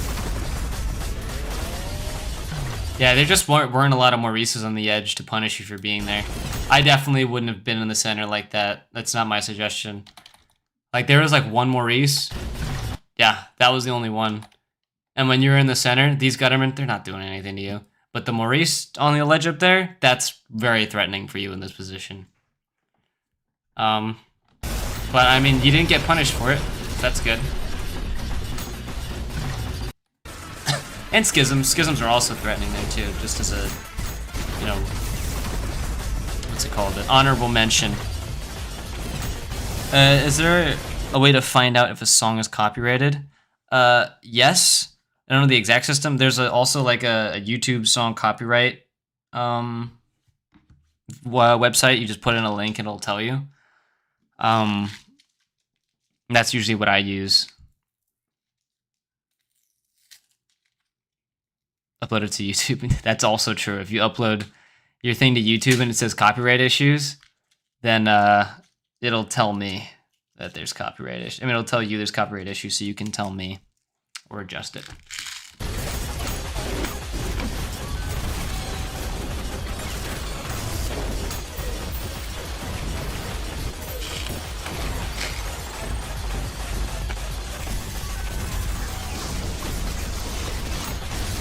What was that?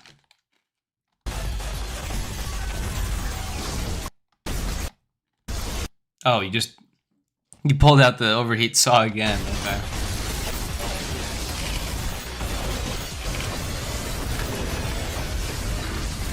Yeah.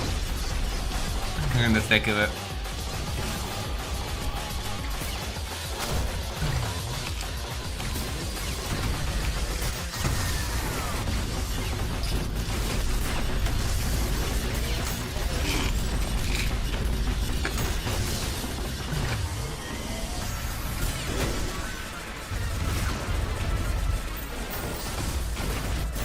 Yeah, it's a pretty easy wave. Just Maurice's. Double P boost, love it.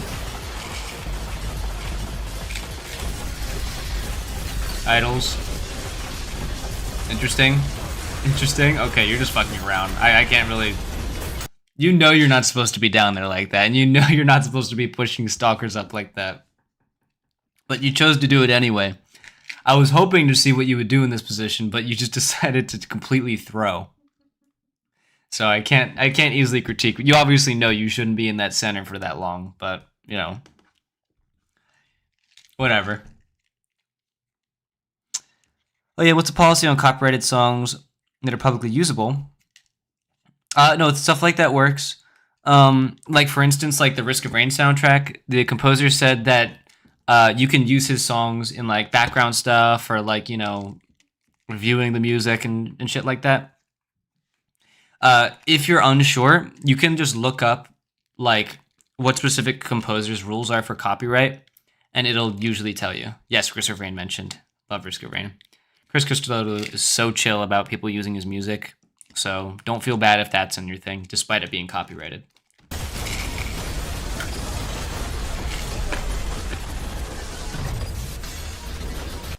All I have to do is convince the YouTube overlords that it's transformative, and you're good to go. And it usually is.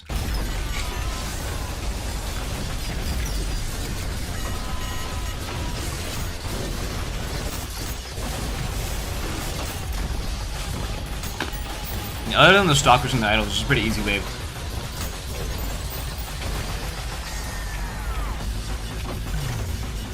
Starting down low is not good on this map.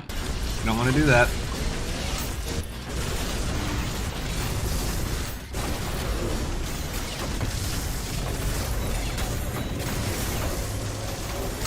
Yeah, same suggestion I offered the other person, Handy. You don't want to spend all your oil at once. You want to save some of it for while you're adjusting to the map and being in an optimal position to use it. That's definitely my prime tip for you. I agree, but also didn't want the stalker to fuck with me for the whole wave, and a Knuckle Blast usually makes him screw off fast. That is true. So are you saying that what you did there was intentional and not, like, trolling in the slightest, in your opinion? I mean, obviously it wasn't the optimal play, but, like, was that something you meant to do intentionally? Sort of yes? Because I don't know how seriously you were taking that wave, is all I'm saying. Because, yeah, you can do that, but, you know, would you do that under normal circumstances?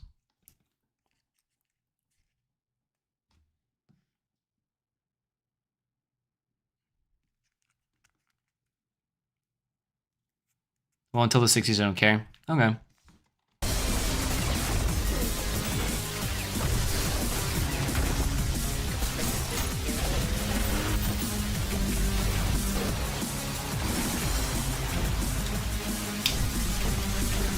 Alright, this is wave 60. I don't know if you just tried to do a core nuke there. A FUP would have gone crazy there. I know you like shotguns so much, but you definitely should try FUPs. I don't know what your order for rocket launchers is. I think you have...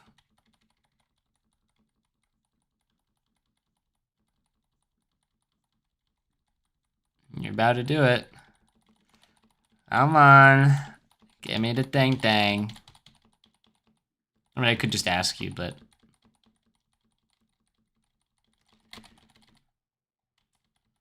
Yeah, you have the freeze frame in your first slot. You should FUP. That happened. There was a chainsaw slow release and it had to go around the whole wave. Ah. Yeah, you should try doing FUPs. FUPs are really good for a shotgun user. Especially for someone who likes to start their wave with the overpump like that.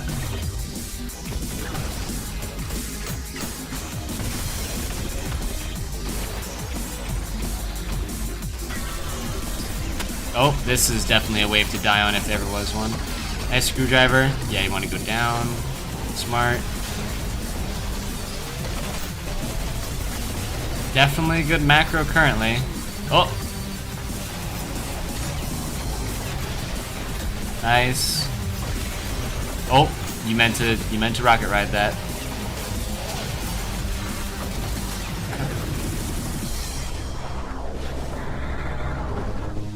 It's crazy with the music too.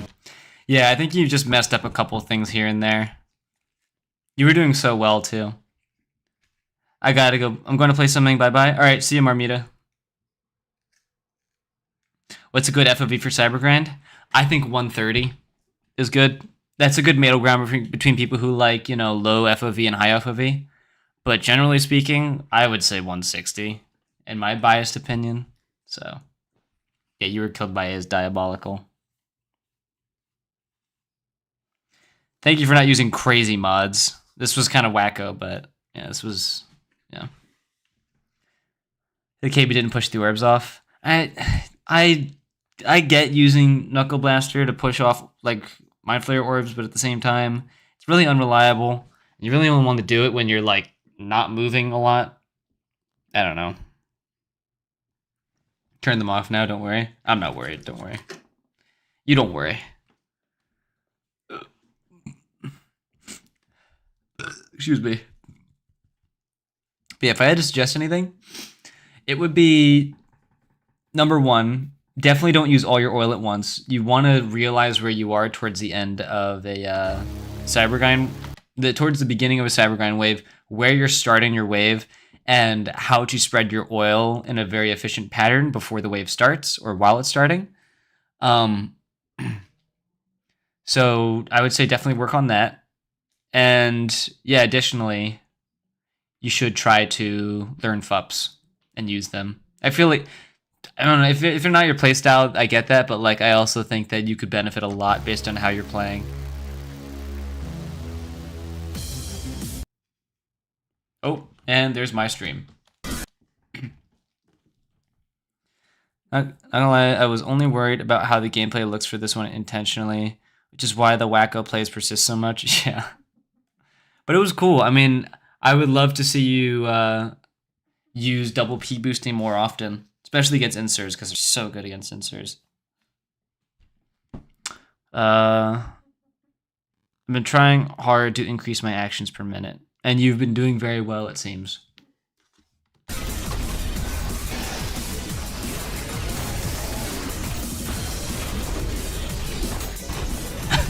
Yeah, you could benefit from a FUP in so many of these positions you find yourself in.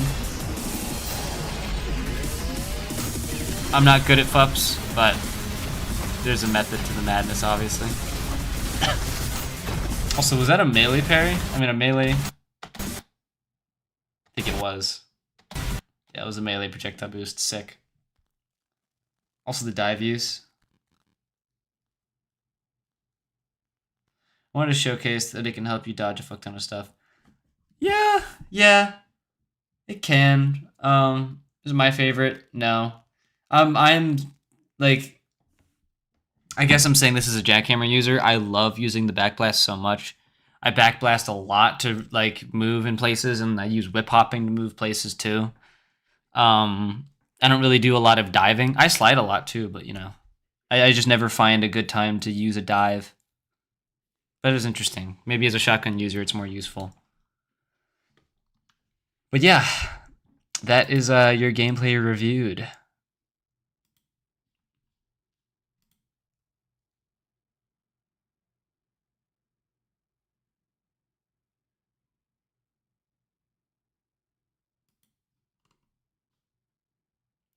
Huh? What is this?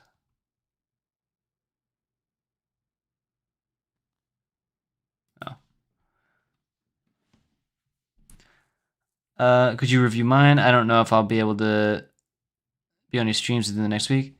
Maybe. What's your username in the server? Oh, Ankama posted one. Sick. Okay, yeah, so I did yours, so I'm gonna do that. Did Paco's, I'm gonna do that.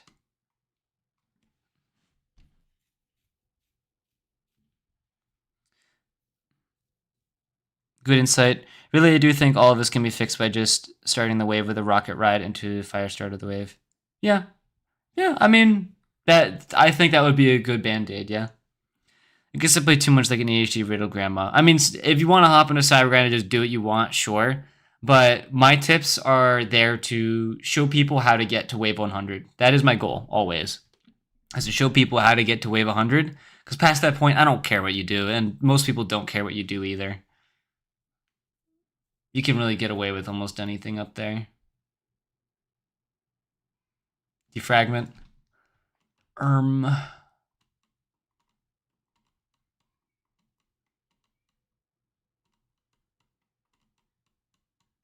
I found you. Washed ULTRAKILL veteran, no, can't break through the 70s. Wait, so there's two videos. It says CG gameplay submission and CG gameplay submission 1. Which one is it?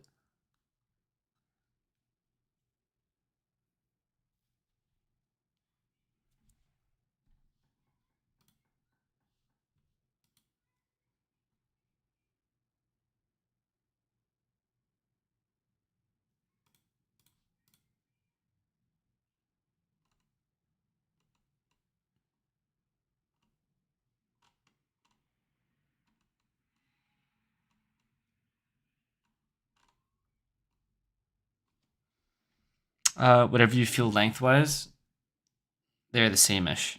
Okay, yeah, we'll see.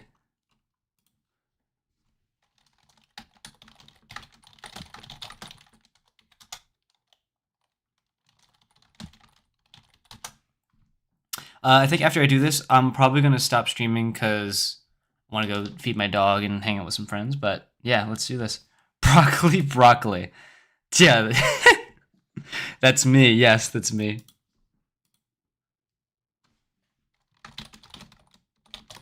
All right, let's pull this bad boy up.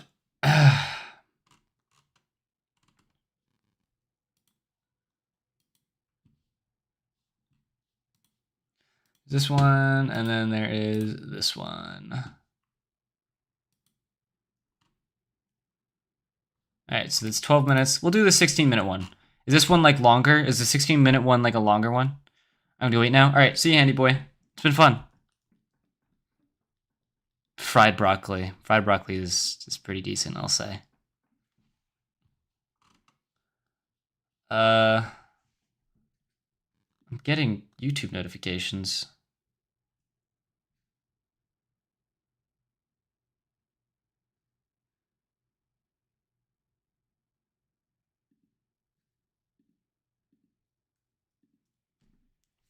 Uh, 12 and 1 die. Okay, let's see the one where you go furthest then. All right, we'll do this one. Oh, wow. Ooh. Holy, don't mind if I say, I think that this is really fire. This is flames. I love this Cybergrind setup. I can't lie. This is awesome. Oh, sorry, I didn't even do the intro yet. Let me do the intro. Okay, yeah, you did say. The first one is Death to Wave 63. Funny special towers. Okay, I think those are good representation of my average Cybergrind run. Up to 55 is quite chill. I'm not super stressed about being low or playing safely. And past 55, I die because I do something giga lame for 5 to 10 seconds at the Virtue Mind Flayer wave when you need to lock in. Don't usually record my runs. I think it made me a bit self-conscious. That's okay. I totally get it. Number of hours in ULTRAKILL. Steam claims 1,291. It's more. Okay. And I feel the same way personally. No microphone, no mods. Don't care about being anonymous. And about being a jackhammer acolyte, you have to say jackhammers are overpowered. Like, I would actually feel bad for using more than one. They are not overpowered, my friend. They are just an example of almost perfect Hekita balance. Okay? There's 2 exceptions to that rule. That's the Korajik jackhammer. Korajik jackhammer is definitely broken compared to the other 2. And there's also the fact that there's like almost always never a use for red gauge, which is bad. There should definitely be more of a use for red gauge, and Hekita should implement that. Anyway, okay, I'm gonna go bye, everyone. This is a fun stream. Of course, see you later. Well, I'm using CE jackhammer. Well, there you go. That's probably your bias coming through, because I also agree that the CE jackhammer is busted. Anyway, let's begin. Like I said, I really love your Cybergrind. It's beautiful. You missed the screwdriver, unfortunately.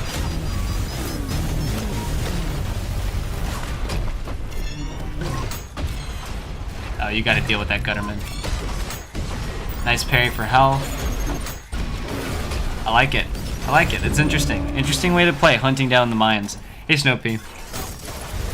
Alright, yeah, let me see your wave start. There, you got the oil. That's all you kind of do for now. Same thing as the last couple people. I would say you should try to put some oil on the floor as the wave is starting, as well as put the oil in the air. But that was a cool nuke. Killed like a Maurice and a lot of fodder with it. So, easy wave. Shot on wave 35, nice.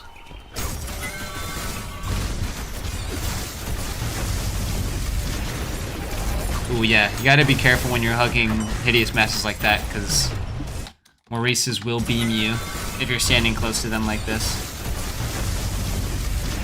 Boom. Maurice explosion. Took out 50 of your health. Gotta be careful doing that. Or at least standing still doing it.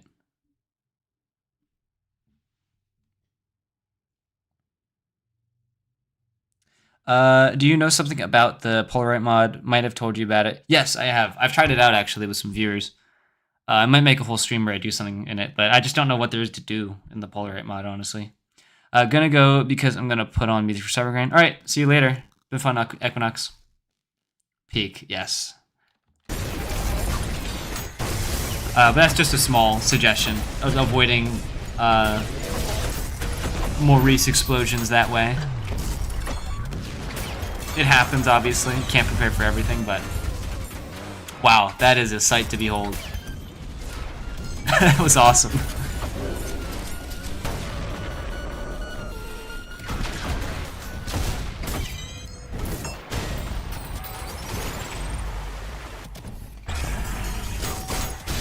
Nice.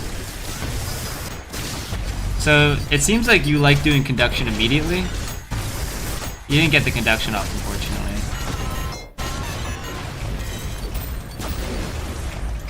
Malrail off the coin.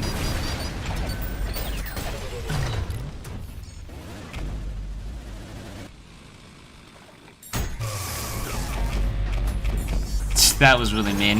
You didn't have to do all that.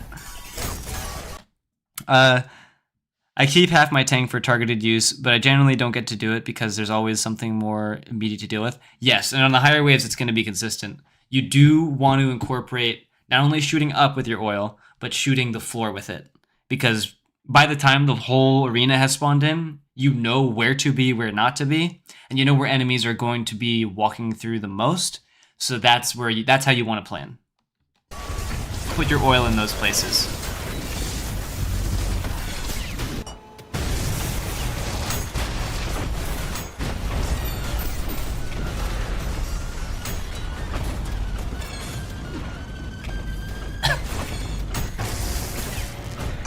Stupid Cupster, man.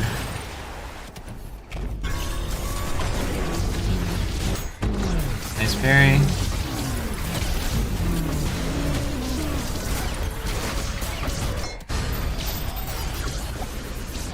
Ooh, try to explode them. Interesting. Alright, I do want to analyze how you handle this Mind Flayer encounter. Hey, you're doing good against the insert. When all of a sudden, okay, you mess a combo up, and you realize, yeah, you're getting your butt handled right now in this moment. You do not want to be up in the air like this with the Mind Flayer, especially with 2 Radiant drones chasing you around, because these guys are hard to shoot. You have to spend 3 coins with your current loadout to deal with them, or use 1 coin and swap to a slab revolver, and that's a hassle. So my suggestion is stay close to the board. You know, you gotta pay attention to your style as well. You have very high style in this moment. You could easily just punch the Gutterman and get up to Ultra Kill, and this wouldn't be a problem, and you'd have full health. Yeah, and if you were close to the stage, you'd be able to handle the Mind Flayer in more close range, like cramped engagements, which is where she struggles the most. Yeah, but instead you put yourself here, in danger of being killed by 2 enemies. Nice parry, though.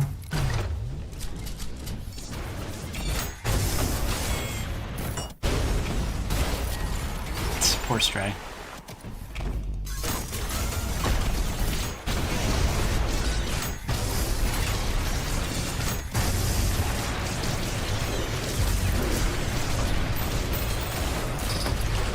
Nice, nice. Love that. Love that to pieces.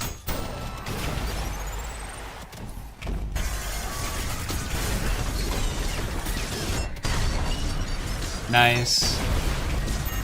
Yeah, how did the other verse you die? Okay, Maurice killed him. Got it. That's funny.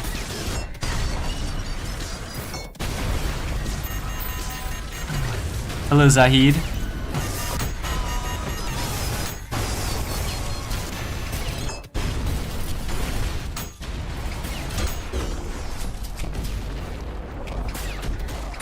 Nice.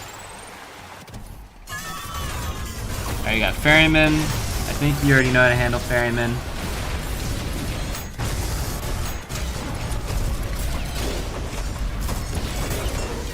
Oof. Yeah, you want to be careful handling swords machines when you've got like a Gutterman that's been focusing you down like this. He's gonna shred your style down. Okay, he did die, fortunately, but he otherwise would have. Yeah, let me zoom in. Forgot. Let me also up this.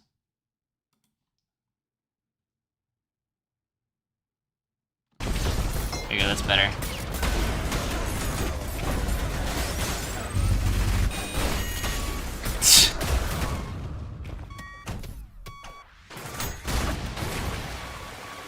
Oh, geez, the poor fella.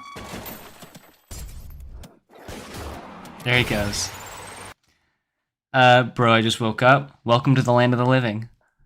For me, FGP percent speedrun feels same as Cybergrind, but like from an alternate universe, because PFG is what I don't know what that means.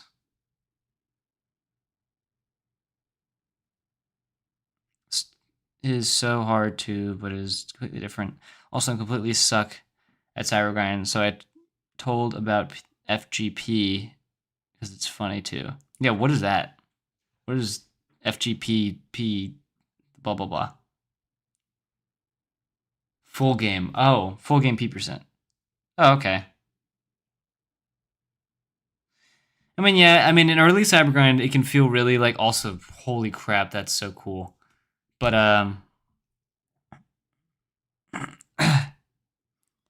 yeah, I guess I get that, but, like, early Cybergrind is mostly just, like, easy deal with the threats. It's like, you know, you're dealing with basically actual levels in Cybergrind up until you get to, like, 30 and higher, I would say. So that rule is kind of applicable to an extent.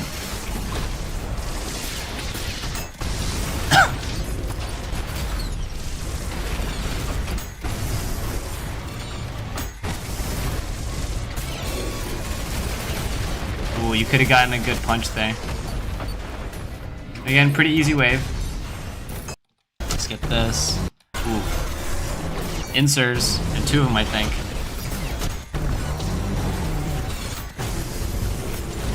Good use of the timeout.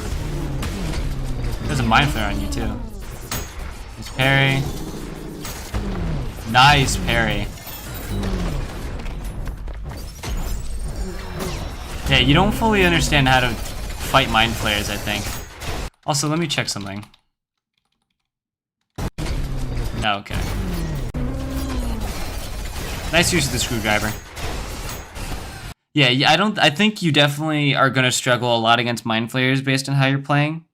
Because you tend to leave the arena when there's mind flayers around. And that's not inherently bad, but it definitely puts you at a risk. Because if you want to come back, you either have to whiplash towards the map into, you know, an enemy, you're forced to, or you can try to rocket ride. And if you try to rocket ride, mind flayers can teleport onto your rockets. They can interrupt you. They makes them really easy to predict you. And the longer you're off the map, the more the blue projectiles she creates will oscillate and gain velocity and eventually hit you at a speed that you can't parry. So you definitely want to be on the map more often than not. Even with insers, like at least hugging it and close to it. And I'm only bringing this up because so far the 2 mind flare encounters I've seen, that has been the way to counter it, and you haven't done it. Nice nuke. Nice kill.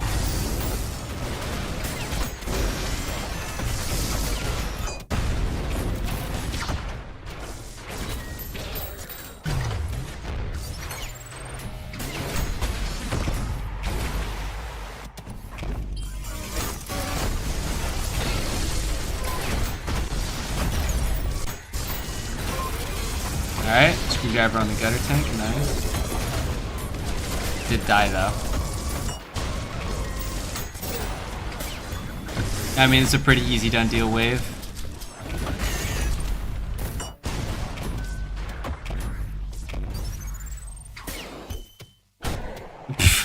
He's gotta stare at his pelvis for a sec. Ooh, okay, hideous mass time. Careful, those okay, yeah, alright. Yeah, you want to be very careful when standing underneath a hideous mass like that, or even close, because, again, they're sending mortar projectiles up into the air, and they're going to land on you. You don't want them to land on you, because they will land directly on top of his corpse, and even the splash does 40 damage each. That can kill you.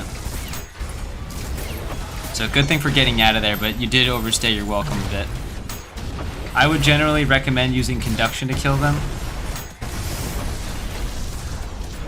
Come to think of it, I haven't noticed your conduction loadout. I mean, your nail loadout. You don't seem to use it a lot.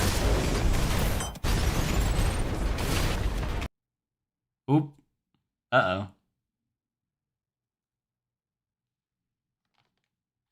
Are we good, YouTube? Okay. We should get to it before they get back not on this map. There you go. Okay. Alright, so you're running ADD. Got it.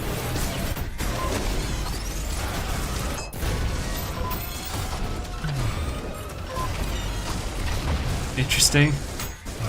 Nice. Okay.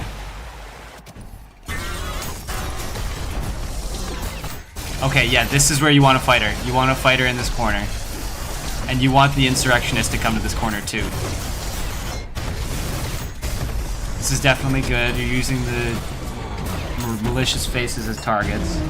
Yeah, alright. That was solid. That was pretty solid.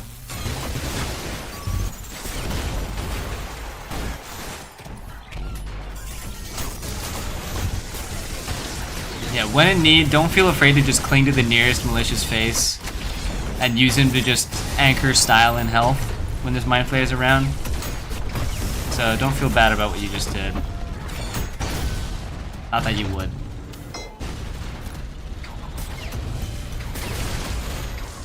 Yeah, the him projectiles, okay.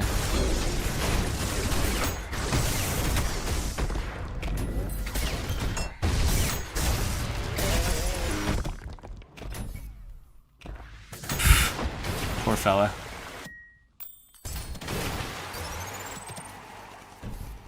Alright, I do like that you don't use so much oil and you're able to decipher where you are early. I do like that in you. Yeah, it makes waves like these so much easier. Being able to start on top up here is so good. Like, you definitely handled this wave like a boss. Even if there's like 1 or 2 more virtues, I think you would still handle it well.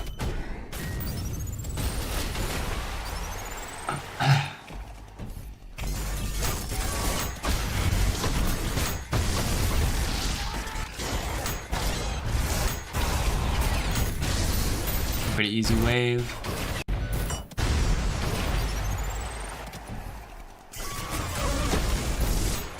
Alright, we got a virtue. 1 virtue died, 2nd virtue down. I don't think there's any more.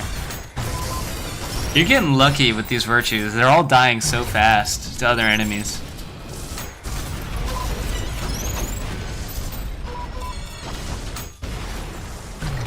I want to see what you do when all of the virtues are alive and in good positions.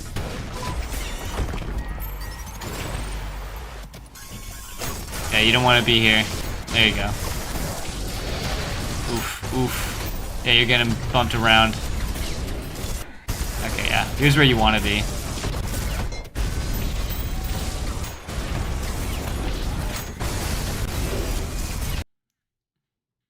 Oh, come on. What's going on, YouTube? Go down to 720p. There you go.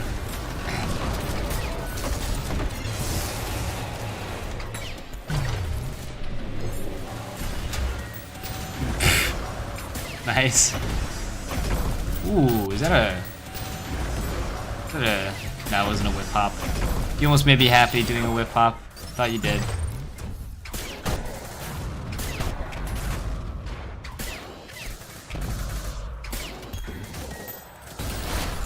Nice air slam. Alright. And here are the waves that really matter. Ooh, okay. Very nice. Oh, nope. Alright, so I see that you are panicking a bit the moment virtues are a threat.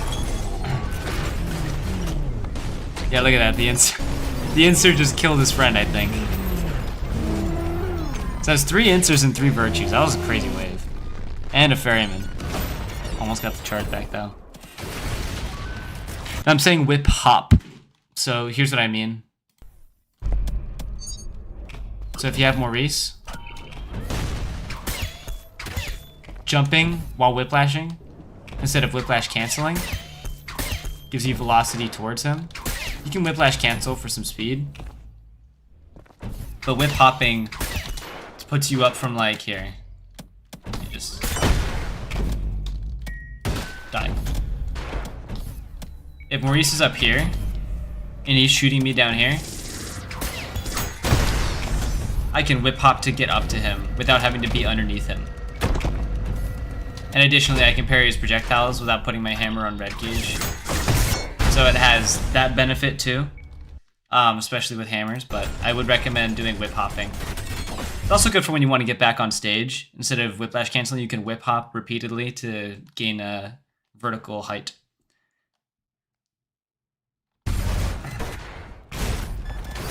Also, it lets you jump backwards.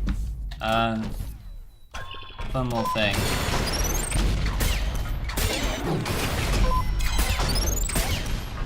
So you can, I'm bad at it, but you can bait a gutter tank hit. far enough away. I used to be so good at this.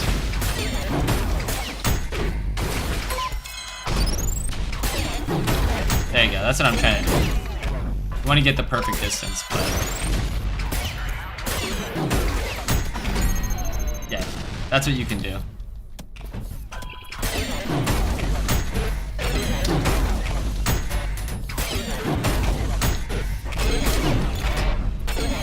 Because you can fake your velocity towards the gutter tank by whip hopping, and jump backwards to avoid getting hit. Well, unless you're bad like me.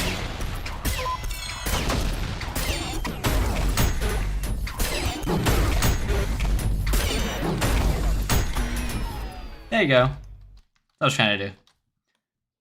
I devolved in this manner. I used to do that often. Yeah, you definitely should do it more. It also stops you from getting too much hard damage on your whiplash. Oh, did you hit something with your screwdriver? I still hear it. Oh, I think it died. Whatever you did hit.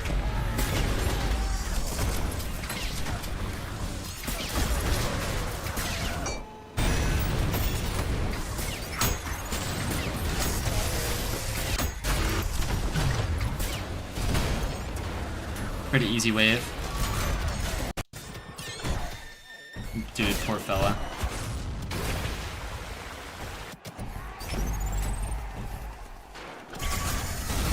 Alright. I would have saved that E-rail for a Radchu. Because the Radchu is still alive. He's gonna become enraged in a sec. Ah, there he is. Nice. Yeah, kind of lucky that he got hit before that, because he would not have died just to a Knuckle Blaster there. Not for getting hit. Need to parry that. Yep, there you go.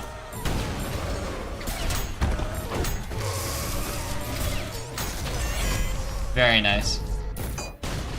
Also very nice.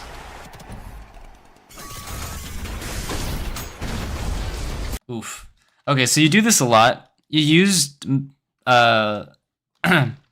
Malnukes really early in the wave. Enemies are still spawning in. You definitely want to be more disciplined with that. Try setting up more stuff during this time where enemies are spawning in, so that enemies have time to group up to, like, say, the center of the map, and then you can nuke, right? Because you only hit, like, 2 mannequins, which first of all take half damage from explosions. So this mannequin's still alive. And then everything else, like maybe the drone, that one got blasted away and the one behind you maybe died. You killed 2 enemies, you know? And a Maurice, I think. And then you just killed a Maurice. But that's it. You know, that's all you got to show for it.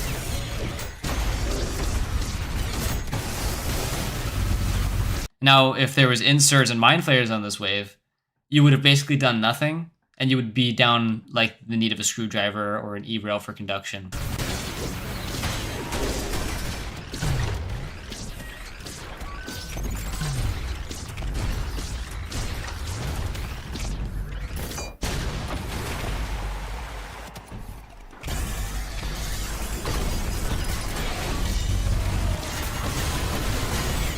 Yeah, like, this is what I would do first. That you just did.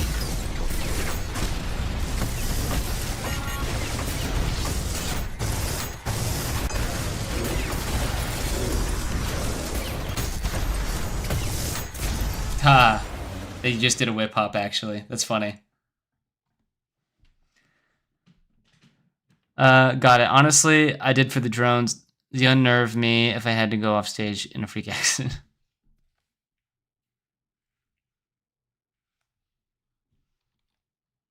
I think you're just checking if you're recording or something.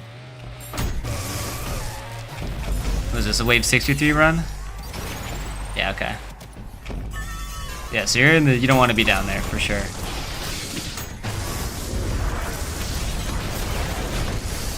Again, you would benefit so much more from having oil on the floor already by the time that oil lands.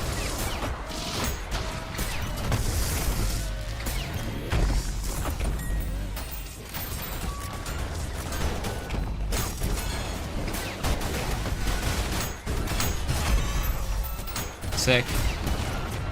Very easy wave. You weren't punished at all by idols or virtues or anything for being in that corridor. And here you're on low ground again. You don't know where all the enemies are because you weren't like in the highest ground to view all the enemies from a bird's eye view. Lucky again, however, they are very easy enemies. Nice, ULTRAKILL style. Even despite using the jackhammer there.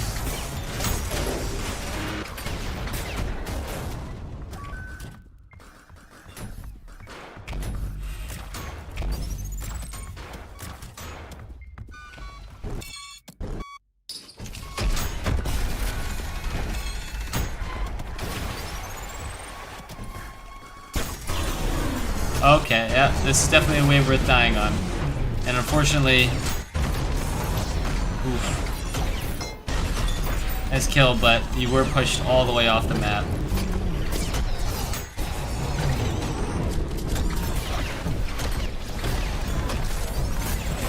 Oof, he swapped off. Yeah, that was just panic, honestly. But, I mean, your way of dealing with mind flayers is definitely one of the most flawed parts of your kit, I'd say. Like, even in knowing there's a mind flayer here, you want to return back to the stage immediately, right? You don't want to go down if you can help it. Yeah, once that happened, go back to the stage. And not there, not to the swords machines. You go back to the inserts. Because they're just heal bubbles waiting there. These guys attack really fast, and they're very fast. These guys just stand here after doing an attack. This guy's still following you. Yeah, I mean, you just took a lot of risks at once, and eventually panicked. But that was also all caused because you went off the map to get the virtue and got punished. Yeah, so just to recap, when there are mind flayers on the map, try your best to stay on the map. The nice thing about virtues is that if they hit insurrectionists, they actually burn for like 16 seconds, I think. Which is really, really good. So spending some extra time next to the insurrectionists while there's a virtue on the stage, just one, is a good play. Because if they shoot their beam down next to an insurrectionist, the insurrectionist takes like 16 damage minimum from the fire it gives them, and makes them take 50% more damage. 20, exactly, right?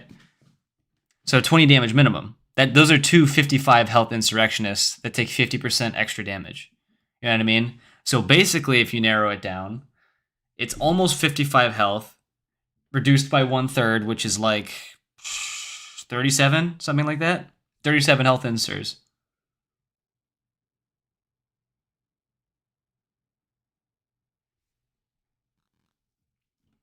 So yeah, the play definitely would have been to stay on the map, because that's where the mind flayer is weakest. And the virtue in that situation will do a lot of helping. If you had a screwdriver there too, you would have enjoyed being in the center of the map a lot more than you ended up like in this position where you used a nuke. This got bounced up, so you didn't even hit this insurrectionist with the nuke. This is why I don't like nukes. I'm just very biased, so maybe I'm just like shitting on the nuke, but like these situations happen on way too frequently on like lower waves and stuff, on like what's it called? Low density waves, where it's mostly difficult enemies like the Insers and the Mind Flayer and the Virtue. You got like one Maurice to spawn and one Cerberus, and I think that's like two swords machines, and that's like a mannequin or something. No, screw 2. What do you mean screw 2? Keeping in center with active virtues is madness for me. I mean, you don't have to do it for so long, just for a little bit. And again, just enough to, get a screwdriver off, go fight the virtue while you're on ULTRAKILL style. Maybe pop off a conduction combo to keep you stable for a little while. As long as you know it's just one virtue. Like, if you see all these enemies spawn on, like, wave 60, you know there's just one virtue. There can't be more than that. And if there is, that's, like, extremely unlucky. And even still, they wouldn't be much of a threat if you're doing a conduction combo. Because if you deal with one, you can deal with the other. But yeah, that's what I would say. So definitely, and again, like I said, if you apply oil to the center of this map immediately, these guys are all on fire. They're all taking damage. You don't have to worry about them. You can go fight the Mind Flayer and the Virtue at that point then, because they're also taking more damage.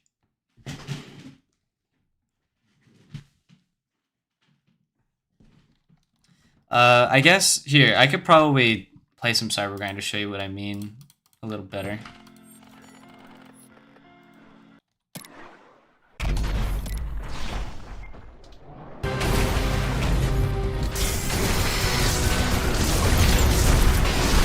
Wow, it's insane style wave already. That was bad. Yeah, wave start on wave 70 exemplifies how bad it is to have low density waves.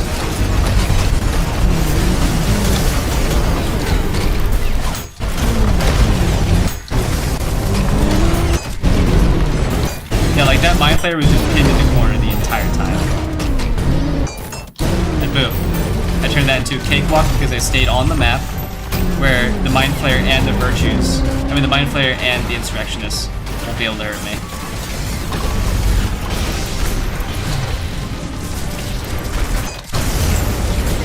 Using the explosion of my pump charge to destroy that.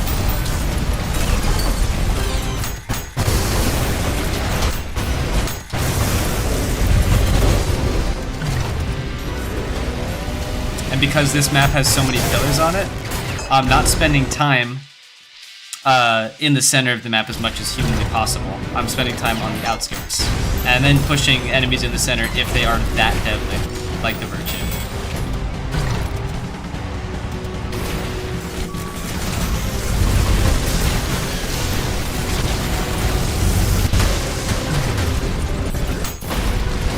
Wow. Thanks, Maurice. Very kind.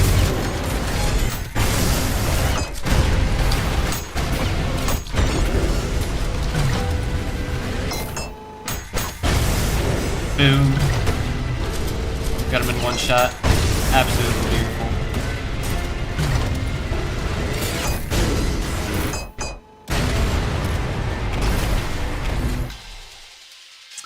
Are you gonna review more gameplay? Maybe. I'm trying to show the people who were here watching me critique like high level gameplay what I mean when I'm trying to employ a lot of stuff.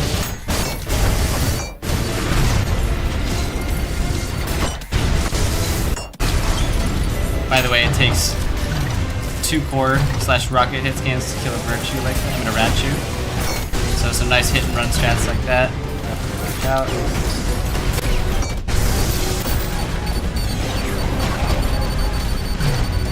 Against sentries, want to be off the map often, or cramped up and in their base.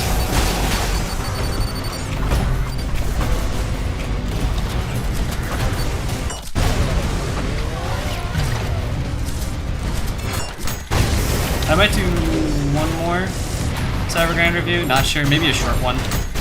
That would make 4 today, which is kind of nuts already. Oh yeah, here's the map. Really the crazy map. This is where I like to go on this map and corral all of these enemies here.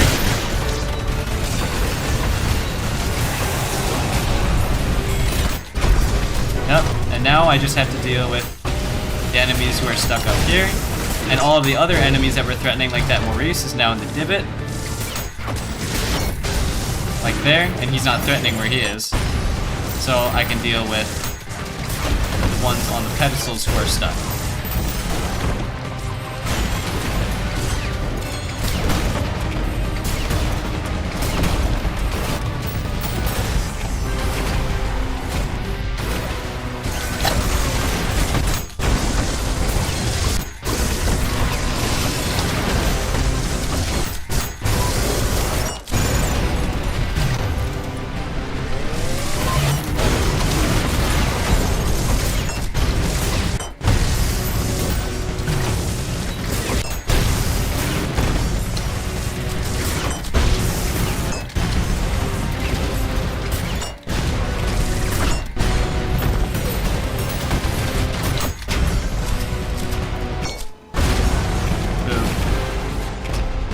Later. Alright, see you later.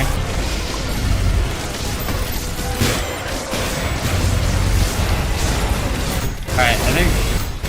I'm not getting any more difficult waves, and I'm not gonna wait for it. So, all right, let's do one more. Does anyone here have submitted gameplay? You sent one a couple days ago. If you could read, it's quite short, about 15 minutes. Oh, later. Oh, okay. I see what you mean now. Timothean. All right. What's your username in the server? You're the Frenchinator. Wait, I know you.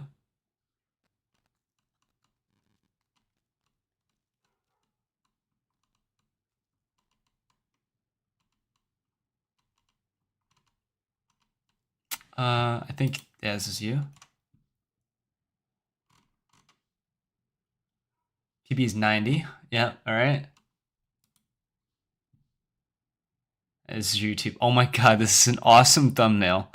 I meant to click on the video, but this is just a freaking awesome thumbnail. But we have to get the eggs. I love this so much. Wow, okay.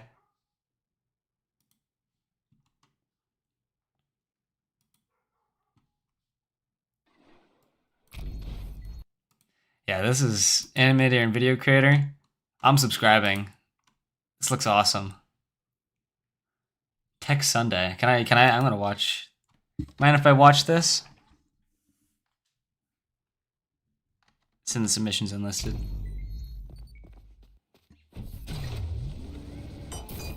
Yeah, it is what I think it is. Beautiful. Tech Sunday. We have like the same subscribers too. Yeah. All right.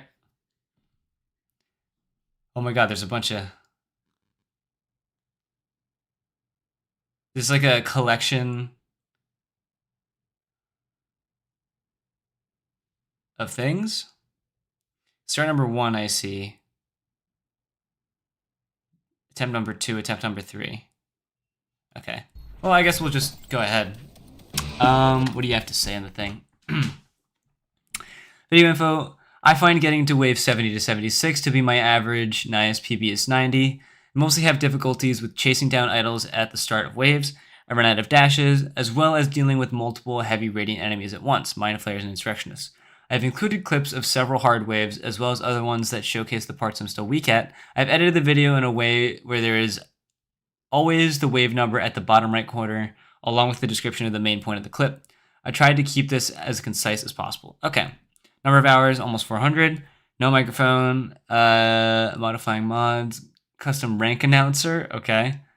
Better Cybergrind music and custom parry images. Don't mind being mentioned. And yes, you're a jackhammer acolyte. God bless.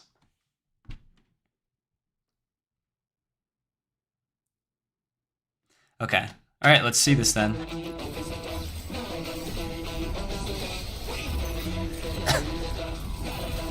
Interesting. Just edit that to get. Hold on. Just make sure the. Okay, yeah, that's the best quality we're getting.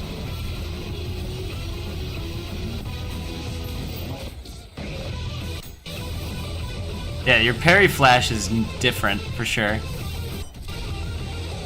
Yeah, you were kind of floundering around in the beginning of that wave, but oh my god. Nice conduction.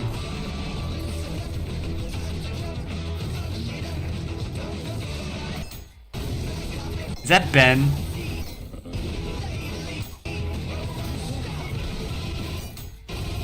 Looks like Ben.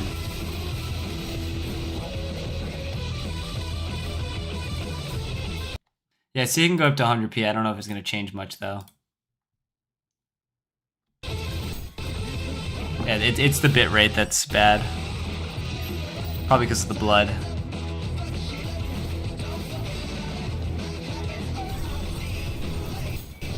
Nice.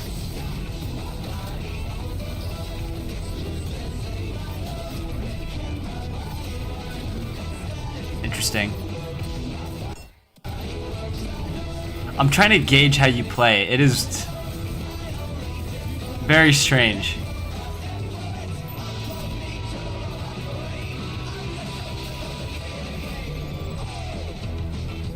Let me see how you handled that and counter with the flares and inserts. Start with the nuke. You kind of spam dodge in the fire. Okay, yeah, I like this. I like this. This is mostly good. I think you just lose control of where you are and can't see very well. And you don't have enemy outlines on. I would recommend turning on enemy outlines. It makes it easier to see in the fire like that. Note to self in the future, increase the recording bitrate. But yeah, you should definitely turn on enemy outlines. So you can see in the fire like that and know what to cannonball, because you're holding out the cannonball like you're about to use it. That's definitely my suggestion for that.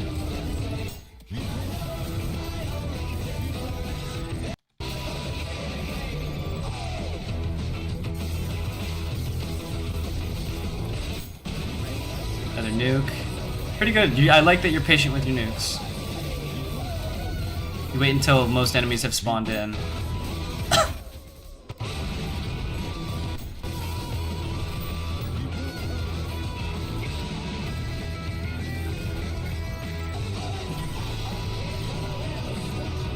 Okay, this is a heavy wave. She's down idols. Nice, using the hammer for that.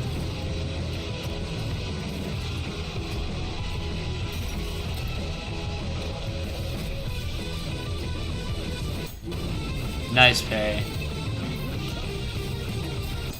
Okay, I think you handled that pretty well. There weren't any virtues or sentries though. Just one insert, really.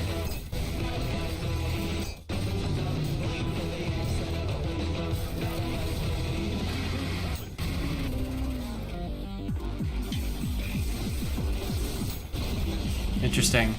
So I don't see you using oil for your wave start. Or nails. You just kind of wait for an opportune nuke moment.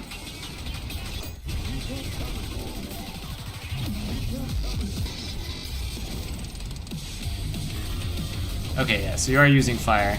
Never mind. You just use it invariably.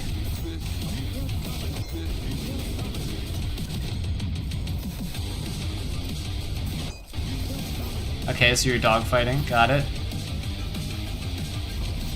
Oh, you got shut down. Alright, now that was good, that was good. Yeah, when you choose to dogfight, you want to make sure there's no enemies like sentries or virtues to get in the way of that. It was just one insert, which is kind of lucky, but in the higher waves, dogfighting is going to be a lot more difficult. So don't get used to it.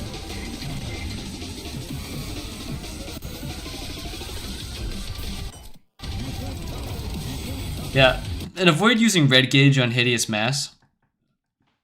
There is no, well, okay. There's like one red gauge Hideous Mass insta-kill combo, but it's not worth it. It's a lot of commitment and really precise to do. I would say you should just use yellow gauges because you can two-shot them that way a lot better. So yeah.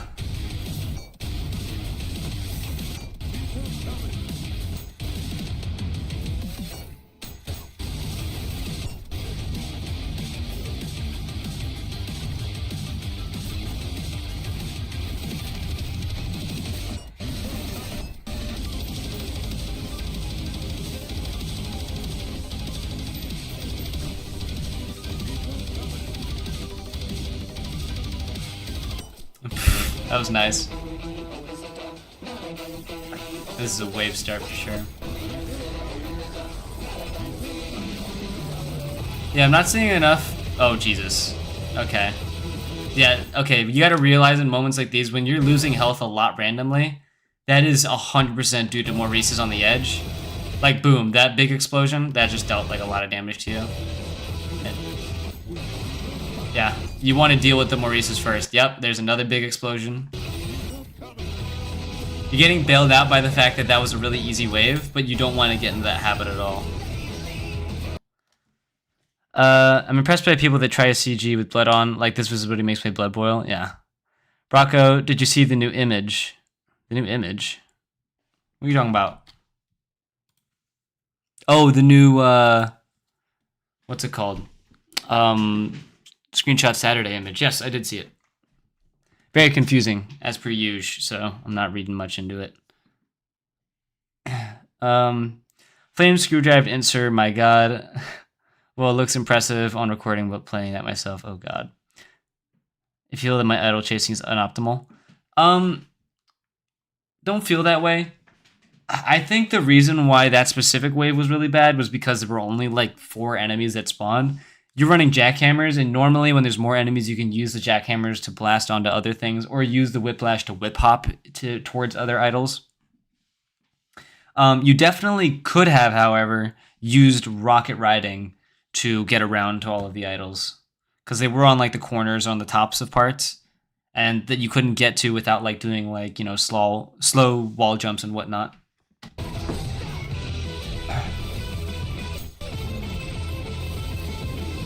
Nice.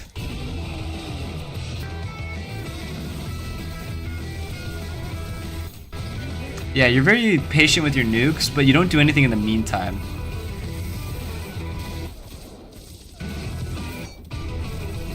You could be setting up like saws or nails, or doing a conduction combo as enemies are coming in, then do a nuke. That's definitely a suggestion from me.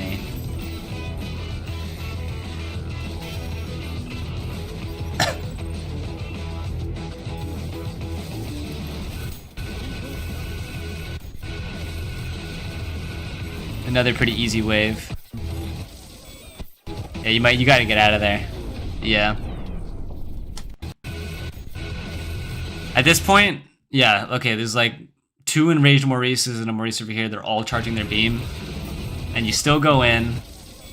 Your style isn't going up. At this point, you need to bail. Yeah, and it's just too late. Wave 70, though. That's huge.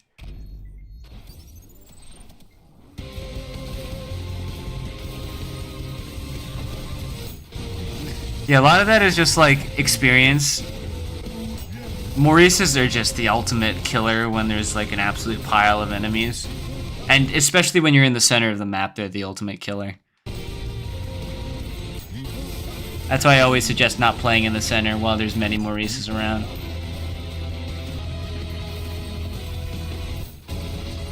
Nice nuke. Okay, yeah. I think I'm noticing something else. Yeah, you're not using your backblasting to your advantage. Like here, you use 2 dashes. You backblast here, and then you dash to cancel your backblast, and then you do it again. You dash to cancel your backblast. You use 2 stamina to cancel your backblast when you could just be using it to your advantage by backblasting into a direction that's more favorable. Like, I mean, you could go here, or you could go towards that wall. You could play towards this wall against this Mind Flayer too.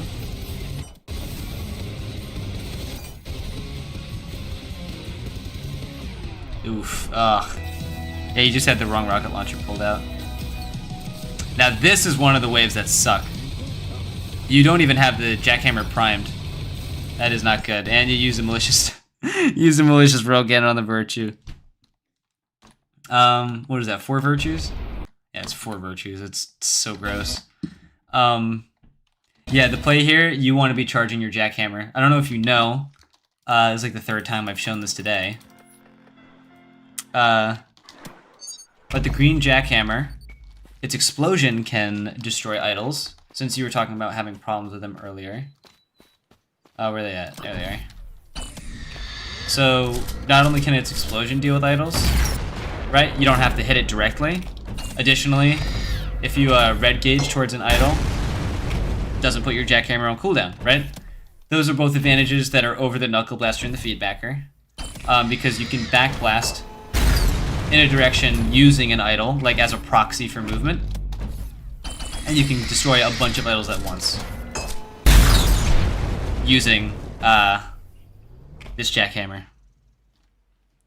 I didn't want to include the early deaths out of embarrassment, but thought their inclusion might help me avoid making the same mistakes.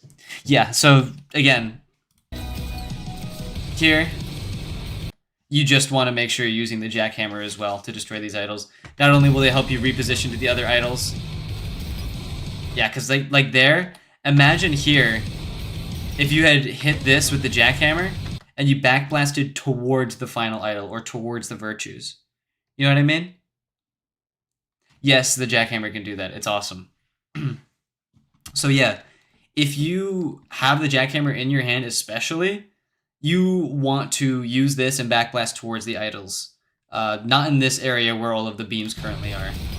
But instead, you get pushed back into a beam, set to 70 health in this engagement, and then this is just, that's just unfortunate.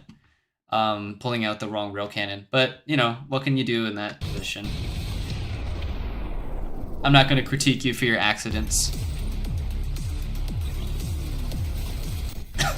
That was excessive.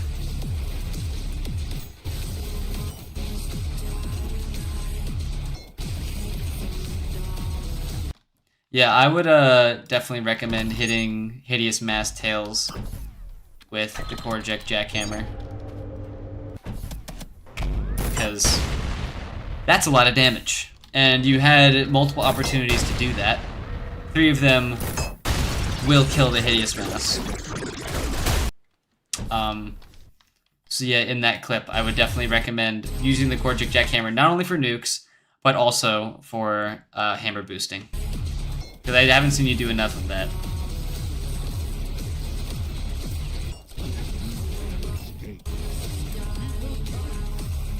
With the shockwaves. Nice stick. Yeah, get in that radius. Yeah, you want to. I think the Maurice takes precedence there when you're in that cramped area.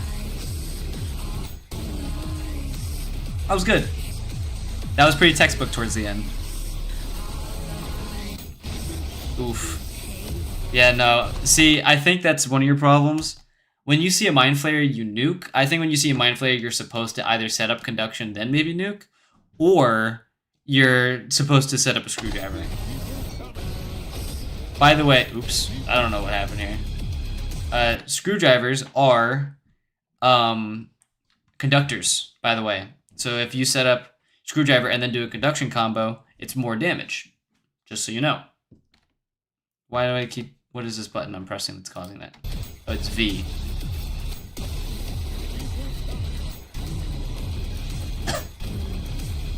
Nice parries. Fortunately, all the enemies are just clumping up. You do choose to dogfight, which is fair to do when there's only one Mind Flayer.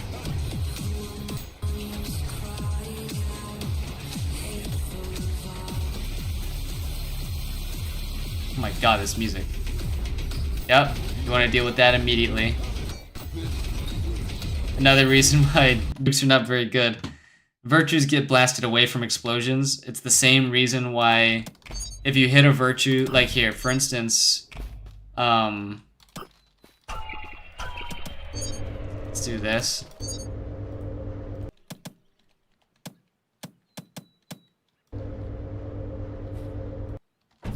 So like Cerberus, they take 6 damage from that, and then if I add a pump, 9.5, right?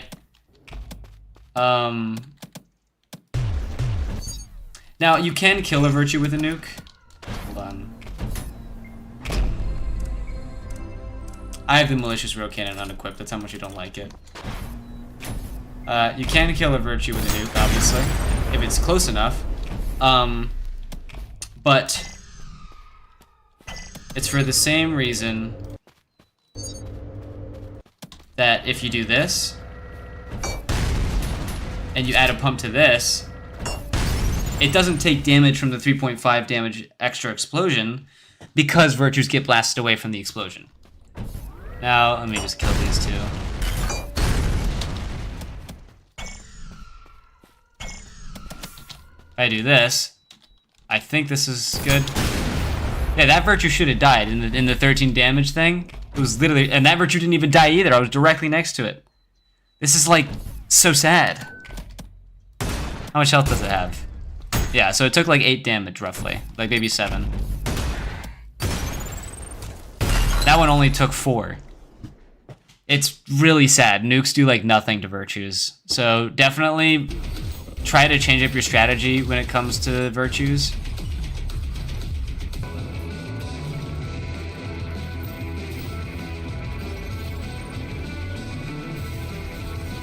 Having nukes as a default is good. I want to say that first of all. Nukes as a default is okay, but you just want to know when to adjust is all. Nukes feel so obsolete low-key, still nice though. No, they have a place. I just personally, not my play style. Can you show some conduction combos and how it works? Yes, I can. Well, I think I'll finish this first. Not sure if this is relevant, but I haven't rebound any of the default keys or any of the weapons. The only ones that I have are for KBG and FBF. That's fair. Honestly, I was that way for most of my time. You don't have to change anything, really. I did learn that you can insta-kill virtues with the jackhammer by adjusting your aim during the hit stop. Yes. Just fell out of habit. That's okay. Something I like doing. It's not for everyone. That was pretty cool. Solid one shot.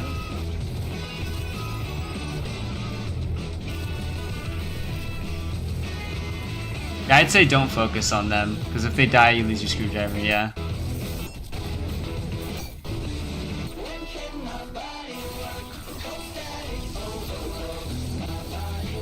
Ooh, you miss. Yeah, it's okay to be patient with your screwdriver upon seeing a Radiant Mind Flayer.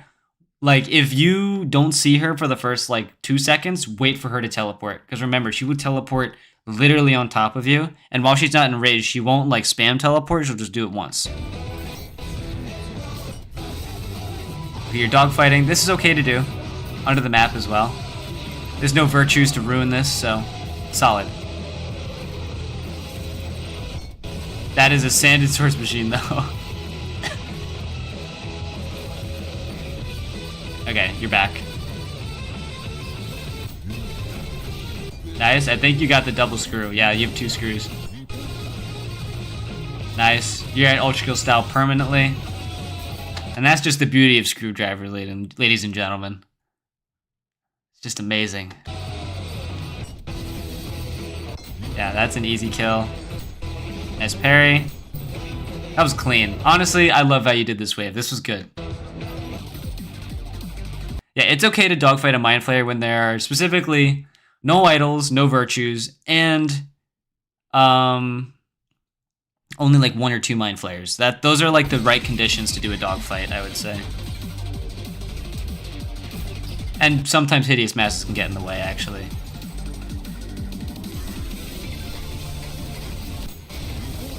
That was a good nuke. That was actually a really good nuke.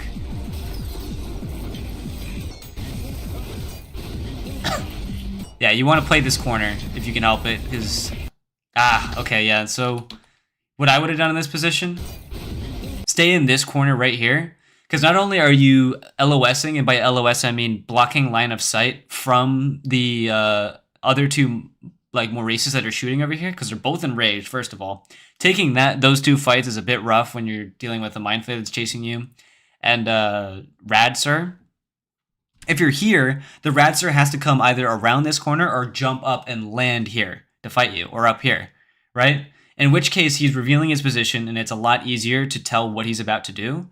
And then the Mind Flayer has no choice but to teleport here, in this area down here, and you can easily get good explosion value, good conduction value, because they're both of the problem enemies are clumped up together.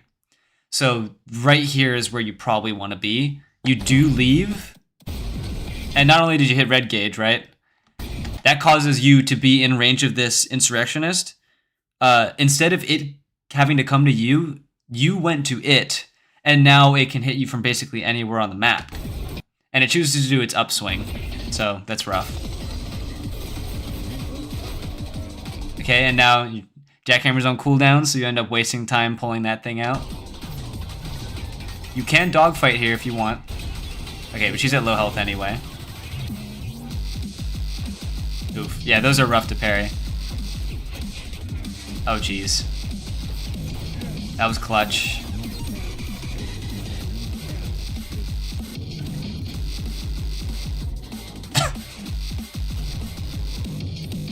Yeah.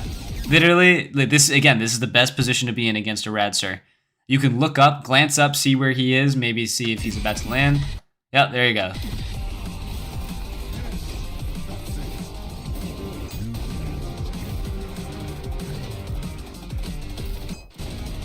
Beautiful.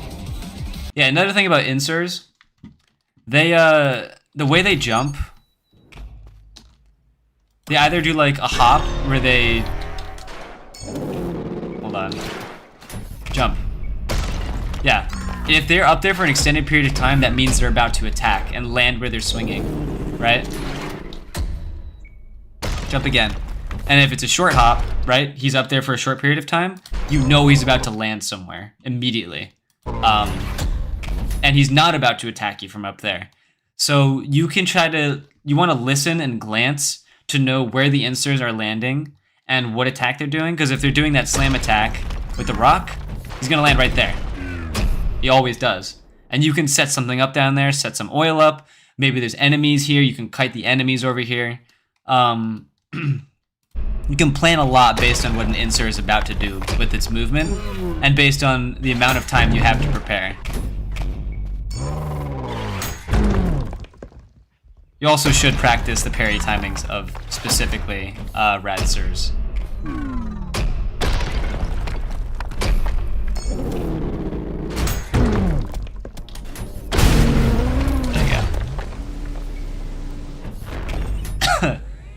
Unequipping that. Alright, anyway.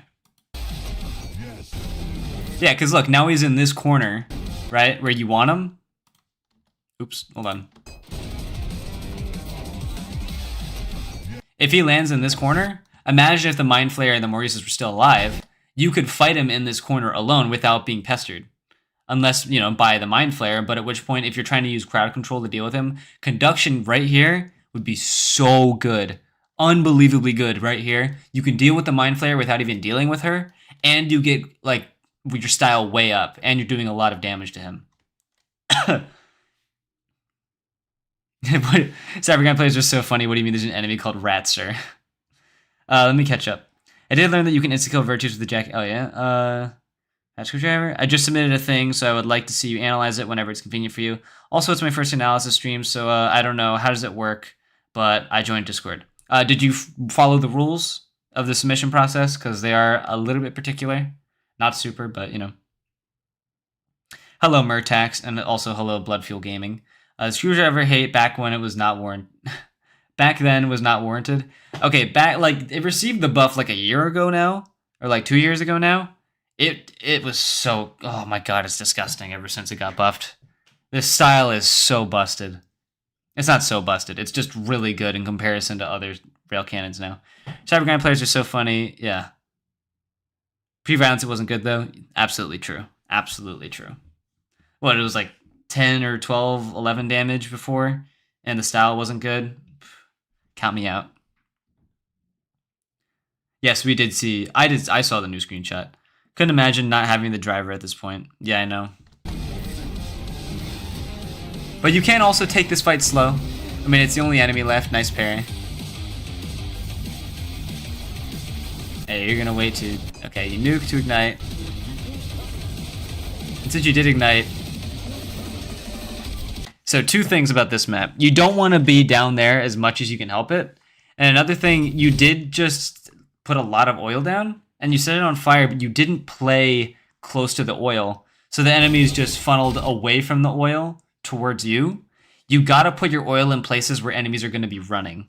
So if you put it around in this center area and you run around it, you're gonna get a lot more oil value. And if you put it out in the center area still, and you go up here and you like come down up here, up, come down, they're gonna be running in the oil still. So that way you can get more value out of your oil because it's one of the best crowd control options on Cybergrind. My mouth is getting so dry talking about this, oh my god.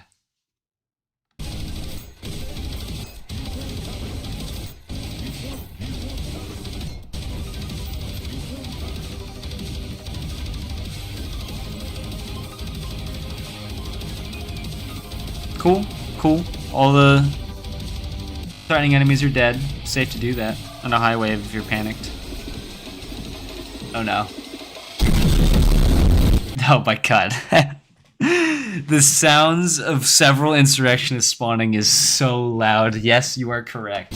How many is this? What is it, like 3? I can't even see with the fire. You need to have outlines on. I think that's 3.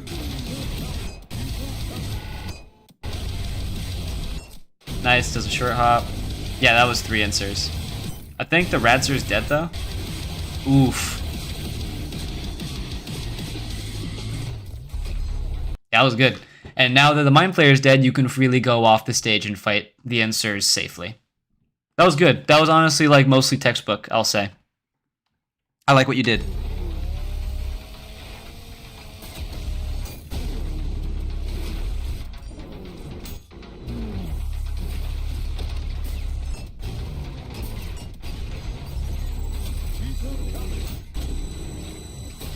Yeah, having blood on and no outlines is kind of crazy.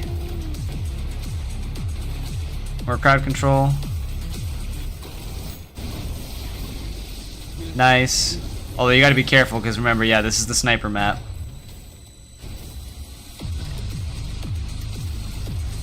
Yep. And there's a Radiant Gutterman. Absolutely rough. You gotta kill the guys on the pedestals first. Yep.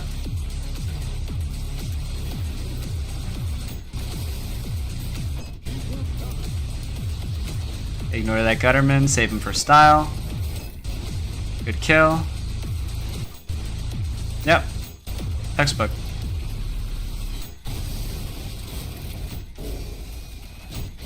Nice.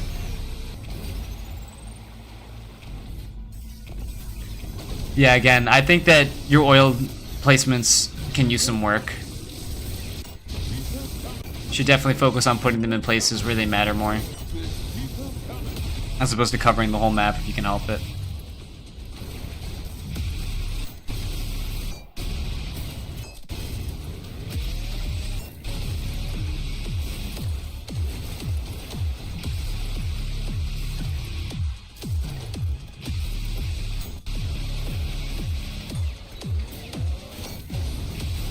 Easy wave, yeah. Easy indeed. Miscellaneous again.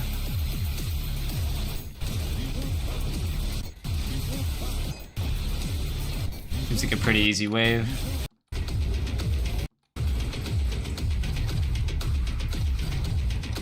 Uh-oh. Heart of Cold, absolutely beasted song choice.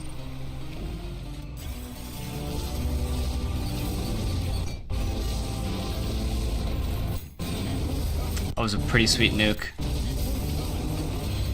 Again, no difficult enemies. Just a matter of making sure you're not in that divot as long as you can help it.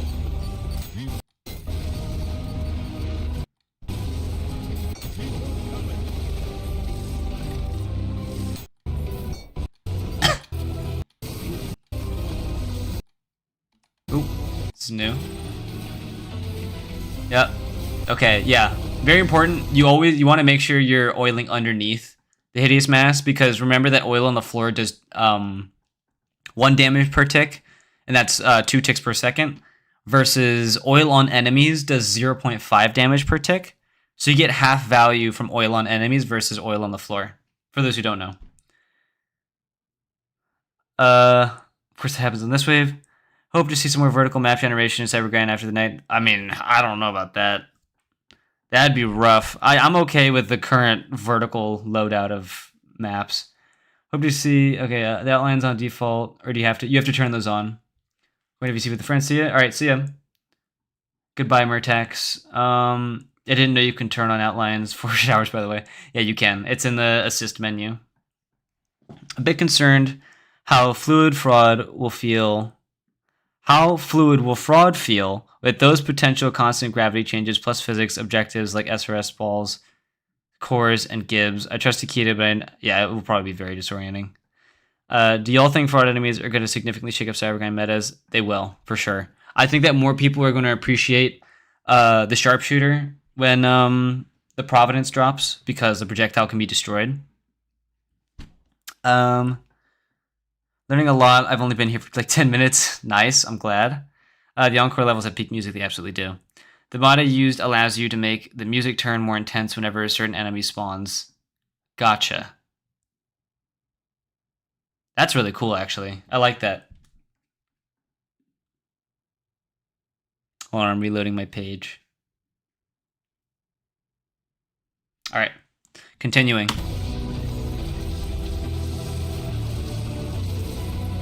It's also a pretty easy wave. Yeah, most of this miscellaneous stuff, I have no question that you can handle these waves. It's just mine. I mean, Maurice's and Gutterman. So yeah, my tips: remember to put oil in places where they matter versus just trying to lather the area generally in oil. As well, try to focus on being patient with nukes enough to know when it's probably better to use a screwdriver over nuking.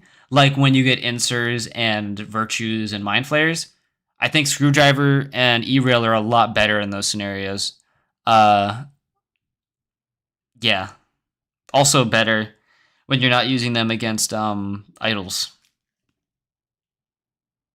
Though if it's just flat insers, you can definitely use either screwdriver, E-rail, or mal nuke. Up to you. Do you guys think the death catcher will be in the Cybergrind because it kind of seems strange just straight at the start of a wave? Yeah, of course it's going to be. Not like an idol that provides an active boost, but from what we've seen, it only kicks in when enemies die. Yes. Might also be a radius thing, who knows? Like maybe its specific radius is what counts the enemies that die and spawning them. I don't know. But yeah, what's this final clip? Final death. Wave 74, nice. Oof. Yeah, don't go for that mind flare at all. Oof, suffering style, yeah. You kept going for this one mind flare, you want to leave her alone. You want to go somewhere else where all of this chaos isn't happening. Yeah, and the Maurice did like a whole chunk to your health. And there was a Radser in there somewhere. I bet you didn't even see it. Because you don't have outlines on. Turn that stuff on, man. It's going to help you a lot. Top 300, though. This is fun to edit. I'm really glad. I hope I taught you enough.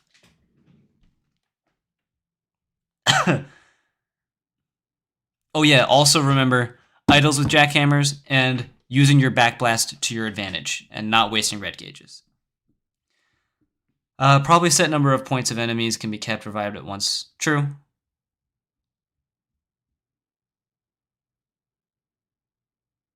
Of course. I'm so glad to have helped. My original PB for the longest time was 91. And it is so bad to suffer through waves 70 to 90 just to beat your PB again. Like, when I beat my PB, I got to wave 101. The next day, I got to 129. 2 days following, I got to 146. This all happened over the course of 3 days. It just... Once you break the ceiling, the game becomes a lot easier. Because you're practicing among the radiant enemies more immediately. Sorry, excuse me. PB of 66 here, so I think I could definitely do better. Awesome. Nice review, man. I'm happy. I'm happy that I'm supplying this and you guys are enjoying it. 70 to 80 is nightmare fuel. Yeah, no. I mean, 70 to 90 is the really bad part. So, you know, extend that by 10 more waves. All hell. I mean, here, let me pull up Cybergrind for you guys. I want to show you guys what my wave start looks like. Like, you know, like, could I start on wave 70? Let me show you guys what I'm up against when I spawn in on wave 70. Alright, let's see. What do I get? Okay. It's actually not that bad.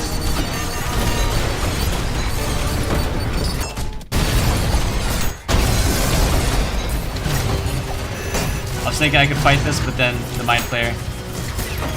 Never mind, wait. I have it. I'm back. Thank you, screwdriver. I want you guys to know I got fully bailed out by the screwdriver just then. Do you have time for a 5-minute video? It is a brutal start, and this isn't even the worst. I'm gonna restart just to show you something worse. I could beat this, but I'm looking for the crazy wave that I get like once every like 5 starts. Come on, give me like insers and this isn't even that crazy. Come on, give me the crazy one. Because those are bad, but I'm looking for crazy. This is pretty bad. Yep, this is pretty bad. This is the kind of shit I get regularly. This sucks. So bad.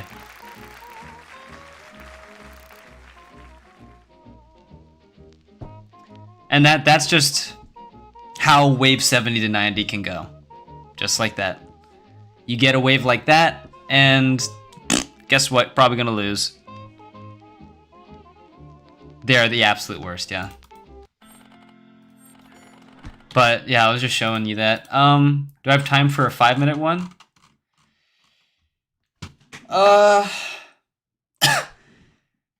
I think I'm good. I've done 4 Cybergrind reviews today. If you want to see more, you can... I don't know if you guys joined later, but I've reviewed 3 other Cybergrinds today, and in my previous videos, I've reviewed more.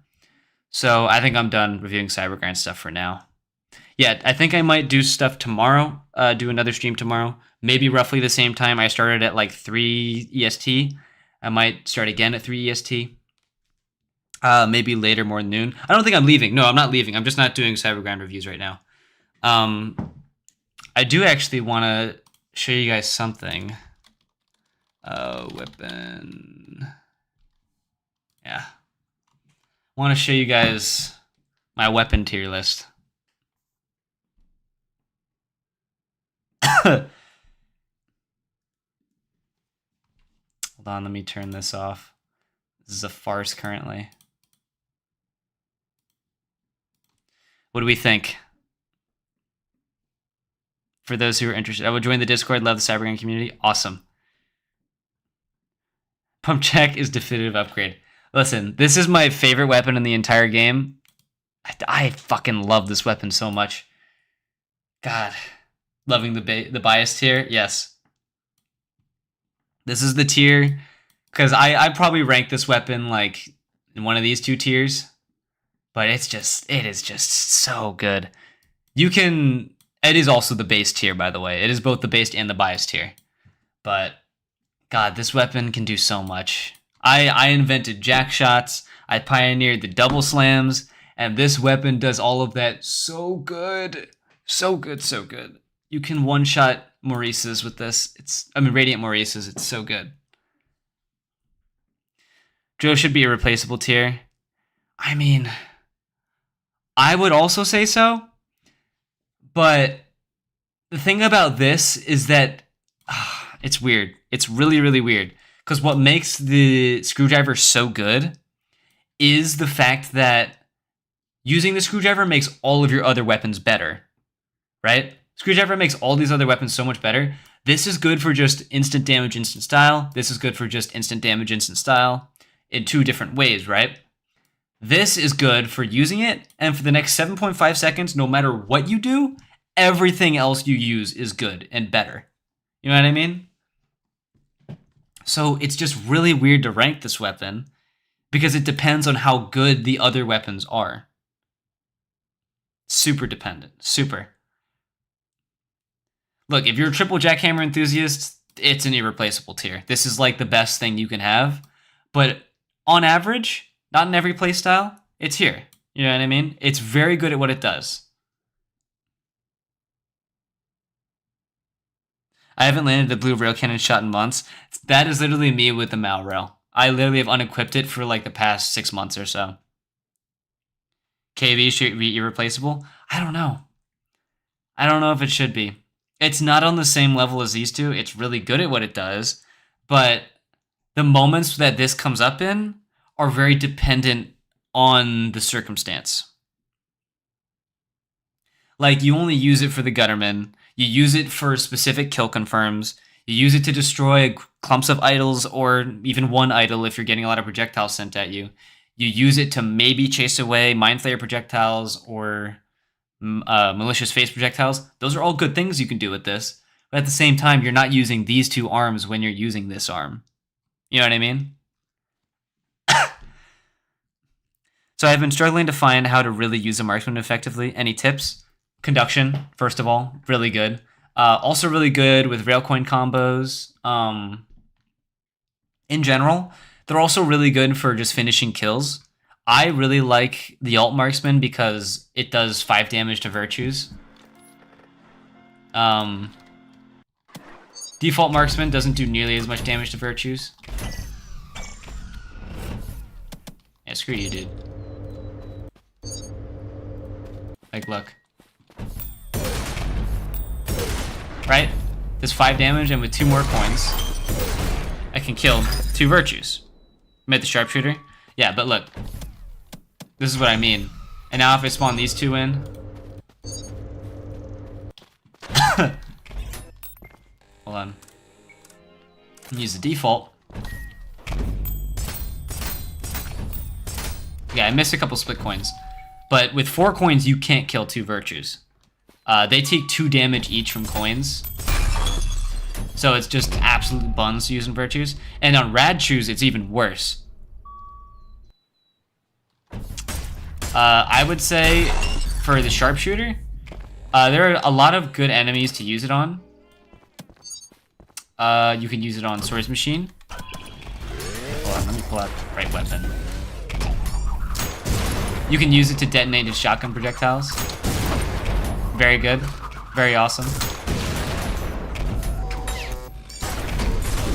And he shoots a lot when you're far away, as long as, you know,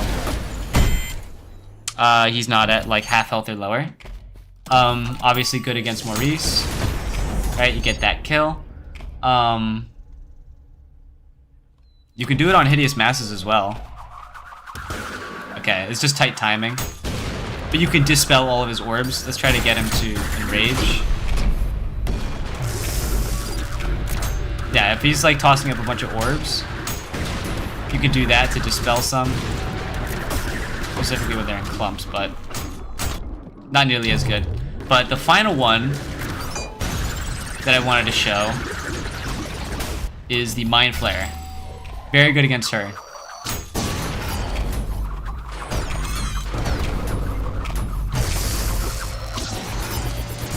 Oops. Well, if you're better than I am currently. But yeah, if I'm this far away and like she shoots projectiles at me, they all clump together, I get an easy detonation. Yeah, if I don't shoot directly in the center of it like a moron. But you get it. Yeah. And then I would say the only real scenarios for using like this, and there are really good scenarios, is like here. Like when you're in a closed corridor. But also at the same time jackhammer lol. So also, here's what I meant by being in like close to the map against Mind Flayers. They teleport to you where they can see you and you can see them. This leaves them wide open for a screwdriver or just being punished in general with like hammers and stuff. That's what I mean.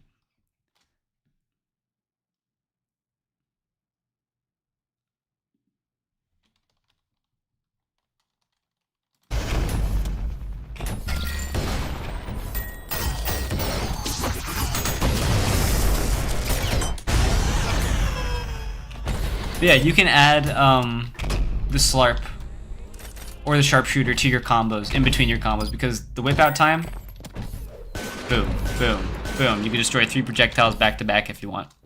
So Slab Sharp is overrated for Cybergrind? I would say so, actually. I mean, see, that's the thing is like, there are times where it's literally the best weapon you can pull out that's inexpensive. Like, if I'm fighting Serbs in here, right? Like, no weapon is better than this in the... Okay, I don't know why it didn't target correctly, but...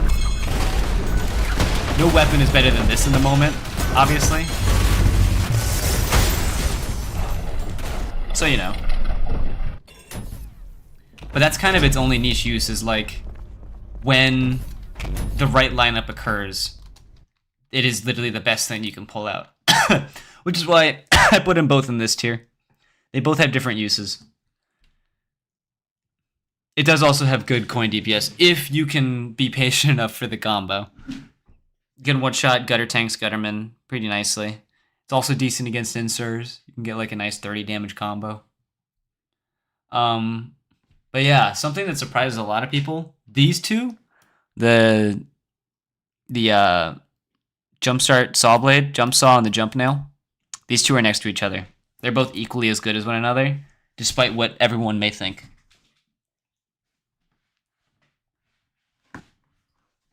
You don't use Jumpstart Primary? You don't have to, but you can, right?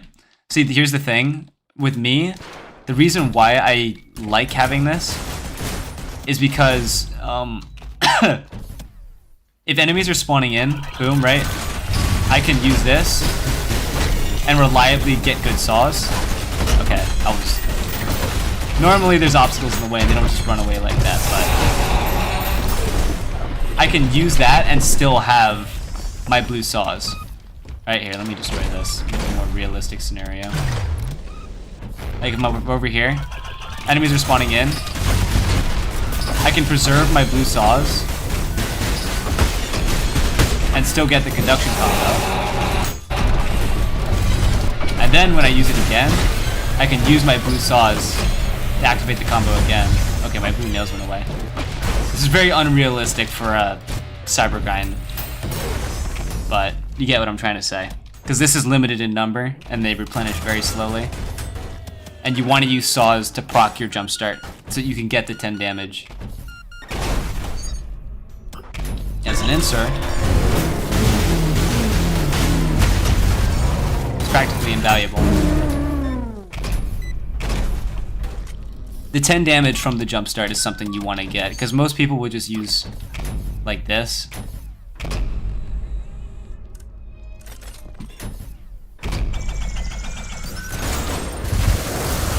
This is what they'll do.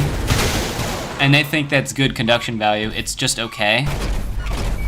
You don't want to be killing enemies with a jumpstart, in my opinion. You want to utilize the 10 damage bonus that you get from plugging an enemy in.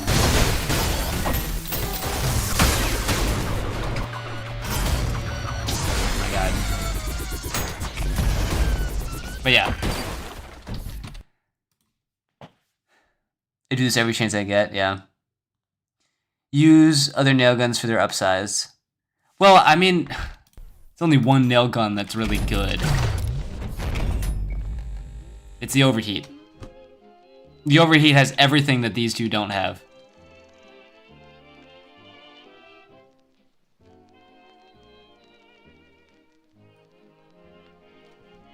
Jumpstart Primary helps the faster conductions on mobile enemies like Insurrectionist. The jump saw helps with that, yes. I thought I'm weird for recording mind flayers. No, I do it all the time. Don't like the saws too much. I like the nails because they're surprisingly good at killing virtues. Yeah, but at the same time, you know, if you have a virtue.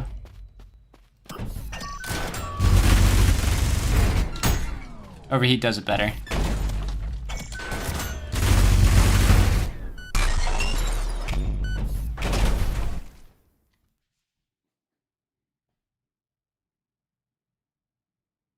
Yeah, nothing is more fun than unloading an overheat nail gun into a Radser. I will say, one of the time, like, okay. Jump nail is really good with this build, right? Because you go boom, boom, and then you just go jump nail, kill a small enemy. You get decent value, right? It's very easy to understand build. Very, like, low maintenance. Jump nail can be decent in a loadout like this if you just want more nails. And you want to use this as your sole conductor. But again, you're not going to be conducting very much if this is your sole conductor. Or if you're just going for kills. You're not going to get high damage. Main reasons for getting blue rocket launcher up high? Are you kidding me? Hold on, let me change this back. This is your reason. This is your reason for doing that. That and Fups. Those are really strong. I can replenish. Okay, I suck at Fups, so pardon me, but there you go. Yeah, I don't use Fups in my own gameplay, but they're very good when others use them.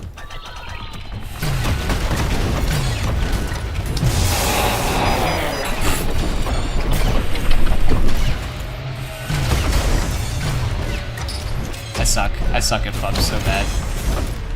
But they are a 7 damage explosion. And first of all, if you just do a normal rocket, that's the size of the explosion. But if you do a frozen rocket, the explosions are larger. You can iframe FUPs. Yeah. It does cost 2 stamina to iframe them. You're not going to use them to iframe. I'm pretty sure if I do it next to this Serb, and I dash... Okay, I didn't dash there, but... If I dash, I'll heal from him. I suck so bad. Oh my gosh, please. I'm so bad at FUPs. It's not even funny. Yeah, the frozen rocket makes the explosion bigger than if it wasn't frozen.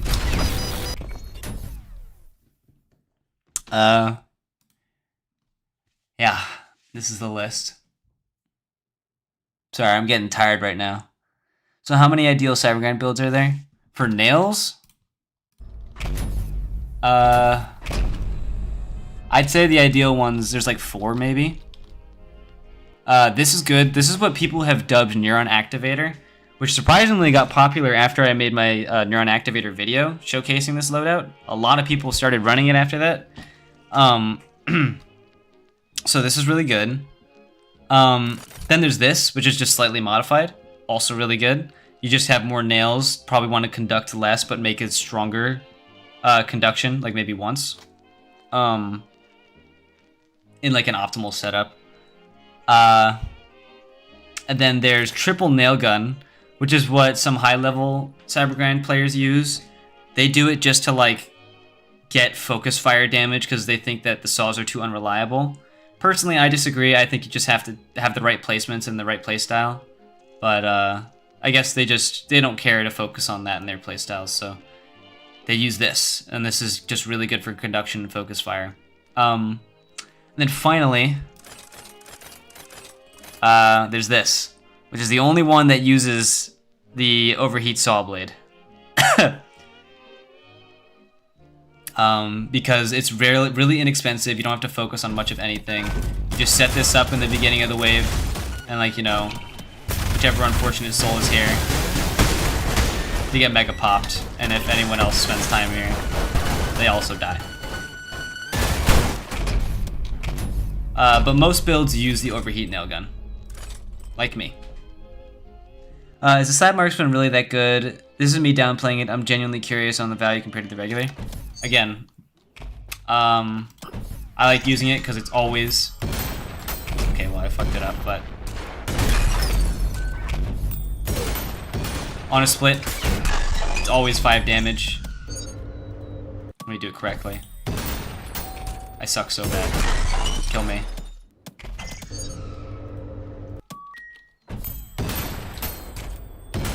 You guys saw me do it. This sucks. This game is bad.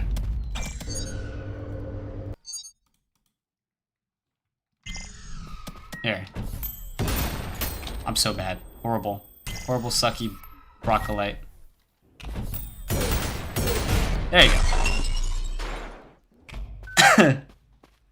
I'm just tired right now, so I'm getting all loopy ultra kill wise, but yeah, you can 2-shot virtues like that, you can 3-shot rad chews like that. And personally, I value single target damage with coins a lot better. Because if you try to do that with the default,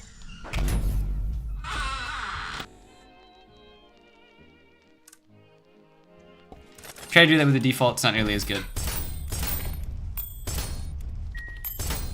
There you go.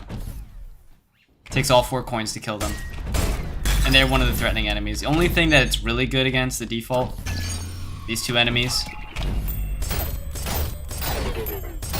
There you go.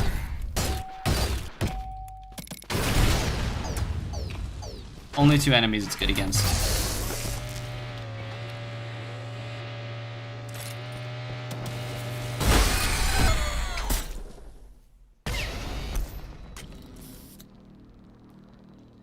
I sometimes hit 4 split coins in a row, then miss it 3 times after. Yeah, me too. EP, yeah, very EP. So the overheat saw blade allows you to focus less on conduction and more on oil? Yes. One thing about the overheat saw blade is that it doesn't proc your conduction. So it doesn't cause the timer to go up every time it hits an enemy.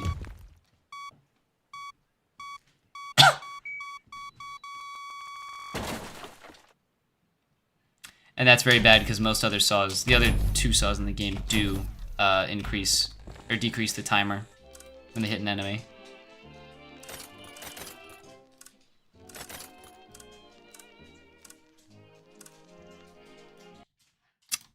So yeah. Personally only use blue saws for conduction because it hits 3 times per saw, yes, so the moment cable hits an enemy procs. Yep. Makes me wonder if the overheat saw blade was meant or not meant to trigger conduction, trigger cause faster. Really make the overheat saw so valuable. It would. It really would. It would make some very unique conduction combos, I think, if it was better. Now they do unchained saws. True. Man, I was thinking about making a brutal Cybergrind guide for this game, but I'm so certain you'll do a much better job than me. What's your PB? Off-topic question, do you play Reaper or Lethal Company? I played some Lethal. I know like a lot of like the enemy behavior and stuff, but I just play like occasionally with friends. Don't like Repo though. Repoop.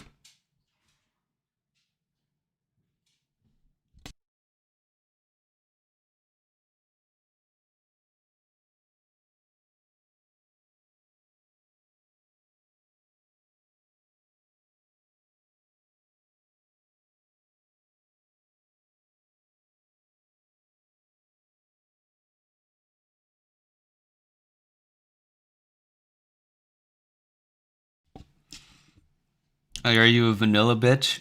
Low-key, I was reading that and every other weapon you described, as I continued reading it, was more and more vanilla than the last. But that's okay.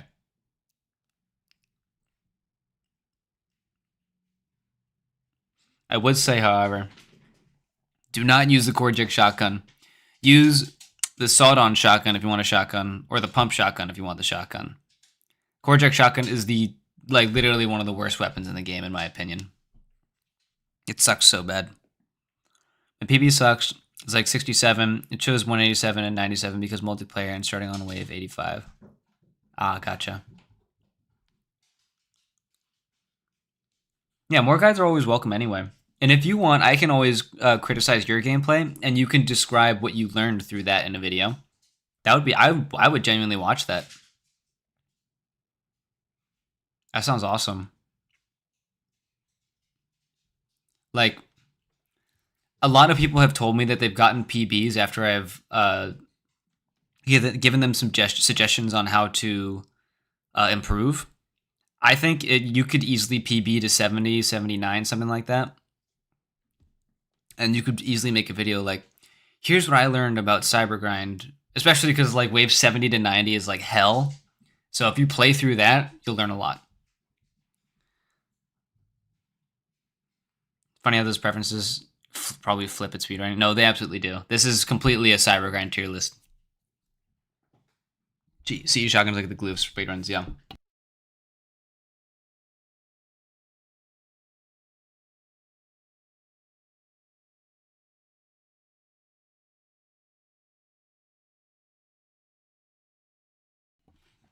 I liked your editing style. It was very cool. It was fun to have an actually edited video.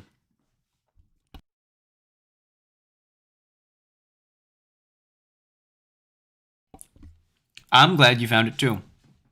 Personally, I've been waiting for someone to do it. So at a certain point when I reached like top 25, I was like, wait, I can be the guy that does it. You know what I mean? I was like, holy shit, I can make that stuff. I already have a YouTube channel and a lot of viewers that watch. So I'm starting to do that, I guess. See ya, Frenchinator.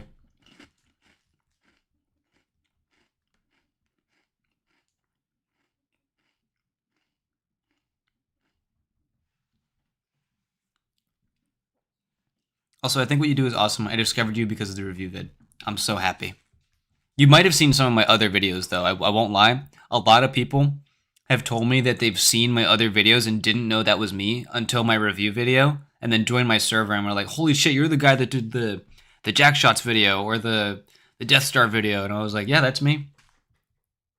You supply the demand. I do.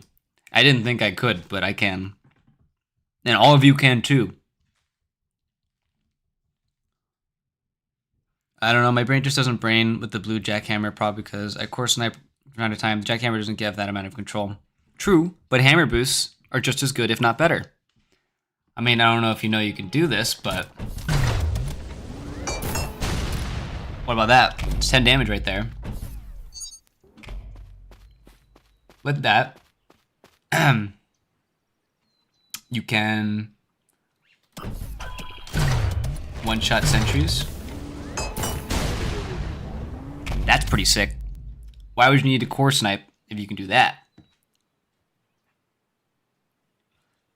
Checked, yeah, I saw your double slam and pump charge tech from 7 months ago. Yeah.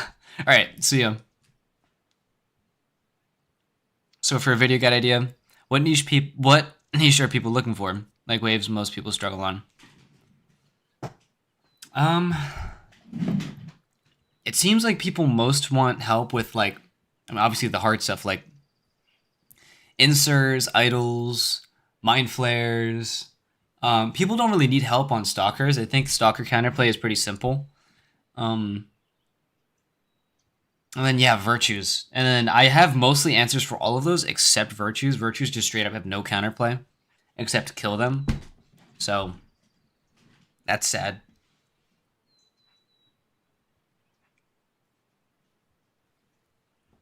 Okay, I was doing the double thing the wrong way. You did not even see the rocket I'm writing. Yeah.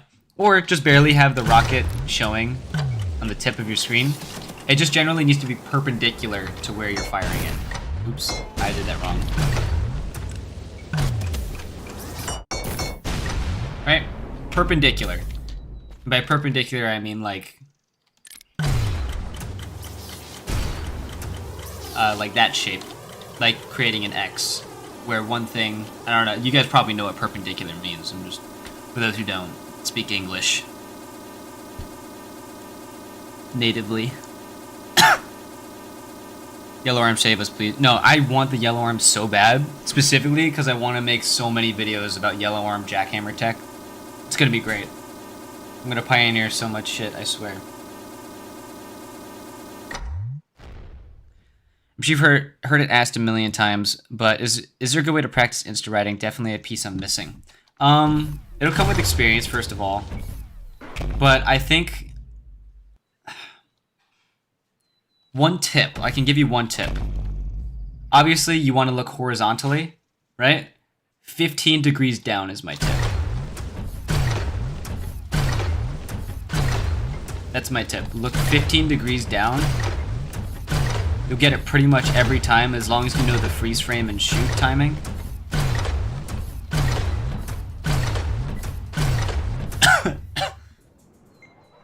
So yeah.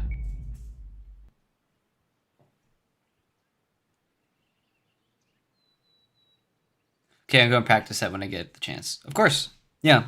15 degrees down. Remember that. Just keep that in your mind. You can also flick, hit scan, hit stop projectiles. Yes, you can, which is very overpowered. Yes, it is. It is precisely one of the reasons why I think the core eject jackhammer needs a nerf. That's busted, and you can do that every 2 seconds. I mean, it's okay that it's strong, and it's hard to do, but being able to do that every 2 seconds is absurd. Every 3 seconds would be a lot better. And being able to Death Star every 2 seconds, also insane. Like, that's just crazy that you can do that.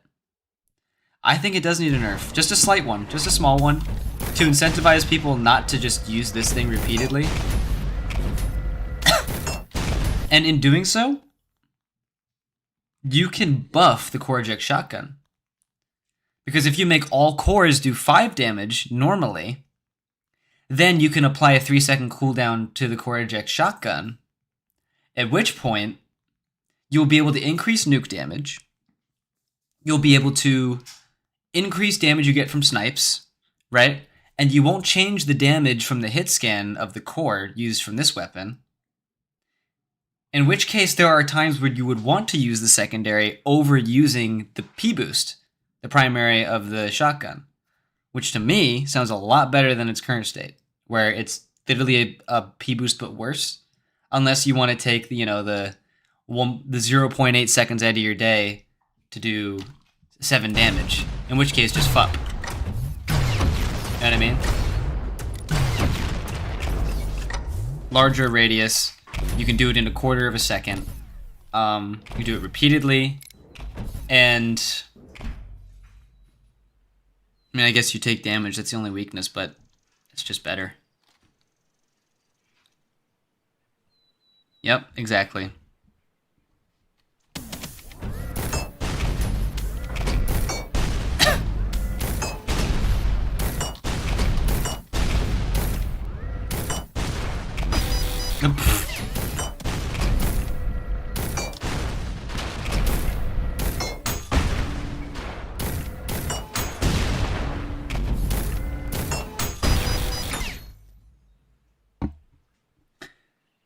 Anyway, any final questions before I go? No, okay, I want to say Bloodfield Gaming, just to reiterate. Only the CE Jackhammer needs a slight nerf. And in doing so, you can make them more similar by buffing the shotgun. Giving more of a reason to buff the shotgun. Because if we add a cooldown to cores, we should make cores stronger, without changing the strength of hammer boosts, making them equal to hammer boosts. What kind of play do you have for Mind Flayers? Simple. Fight them like this. So she's here, right? She spawns in. The easy way to counter them: put yourself in a position where there are a lot of walls around you, and you're not facing like a lot of Maurices or Guttermen. She will always teleport directly in front of you. Easy screwdriver or easy conduction combo, whatever you end up doing. Jackhammers. She's completely vulnerable in that position. For now, I think I've had my questions answered. Appreciate it. Awesome. But yeah, that's my suggestion for Mind Flayers. And if there's one Radiant Mind Flayer, for instance, you can spend the extra time dogfighting her.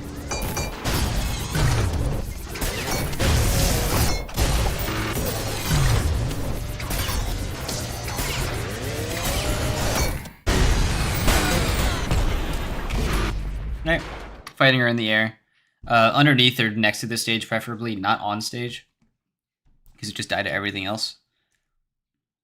I get that, but when there's a lot of them and when I'm chased off stage, I screwed, or so I stay on stage. If it's like 4 Mind Flayers, you just focus on conduction. You focus on getting them all grouped up. If you stay on stage, Maurices and Guttermen and all those, they will friendly fire the shit out of the Mind Flayers. Because remember, they have to always spawn on your position. So if there's a bunch of Maurices around, there's a Mind Flayer on me. As long as she's always on my position, if she has to be, she's just gonna die. Right? So you want to keep her on the stage as much as you can.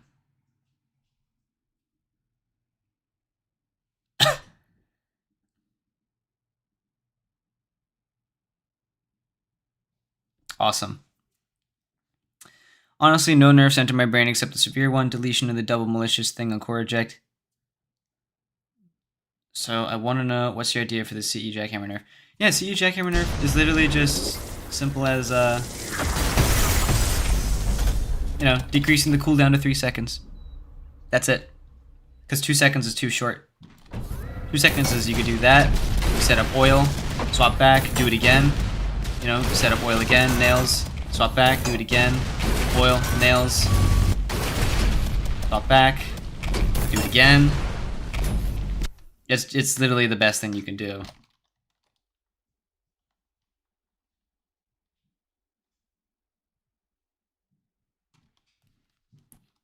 Reese and Gutterman, Cybergrind's best friends. Yes, they are. Jackhammering idols may be a game changer for me alone. Yeah, I know. It's crazy. And the pump charge being able to detonate a lot more at once.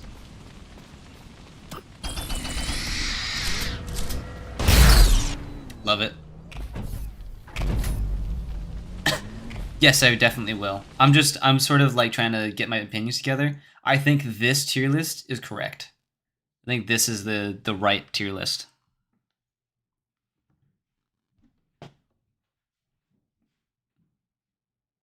Very confident about this.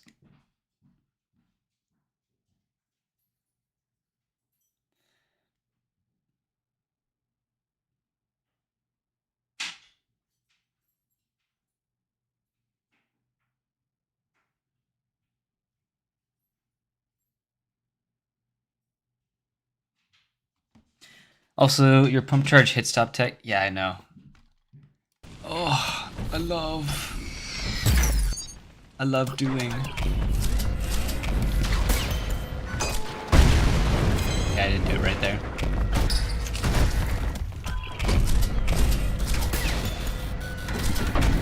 I suck so bad. My microphone is in the way. You do the one shot, and then I'm gonna call it. There you go. This is the one shot.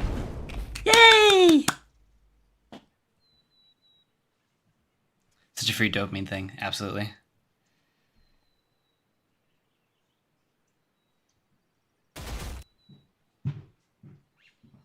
Yippee.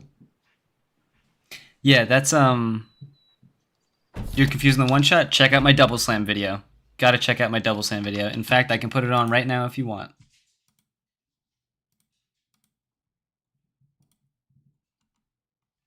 Right here. I'll show you the special. Yeah, double slams. You can do 10 damage with a yellow gauge. Check it out. Awesome. Which is 14 damage with a red gauge. And if you add the overpump, 7 damage plus 14, 21. Add a feedbacker to that, 22 damage that kills a Serb. Boom. You also one-shot a gutter tank with a knuckle blaster. Also epic. Check out this video. One of my better videos, teaching something really useful.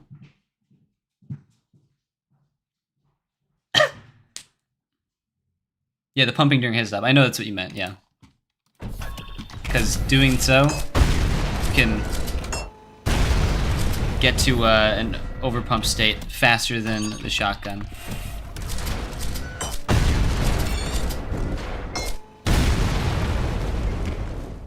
Sorry, you missed my question. Ideal way to spread and or start? I'd say like 1 degree in a circle. Because if you just do this, they spread out a little bit, but not nearly as much as this. And you want them to spread out more so that, yeah, because they all like land in this clump. You want them to spread out more so you can hit more of the Cybergrind, I feel. Because remember that their hitbox is very big. I'm getting here, I'm not even on it. Very big hitbox. So all of this, anything in here is going to take damage, even despite the gaps.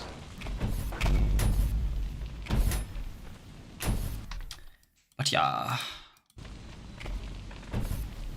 Can this one-shot Hideous Masses at half health? I think you can one-shot them at full. I think you can do it without double slams, actually. Let me heal, just so I don't die. I'm gonna do it correctly.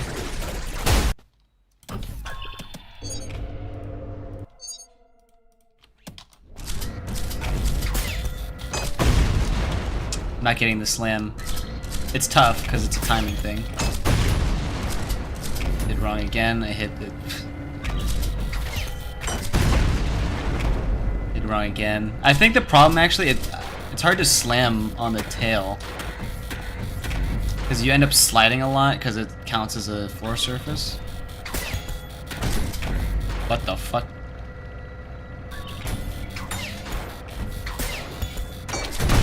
Yep, you can do it. There you go. I just did it.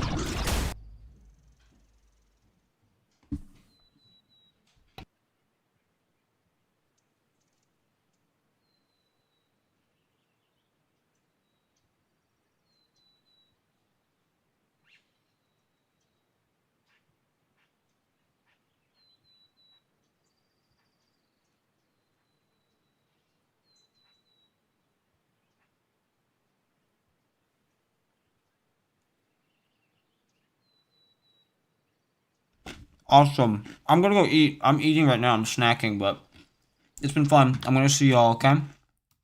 Join the Discord if you want to hang out. Discord link is in the description. It's really popping in there. We've got like 150 people currently. No, it should not get nerfed. It's perfect where it is. Alright. I'll see you guys though. Bye-bye.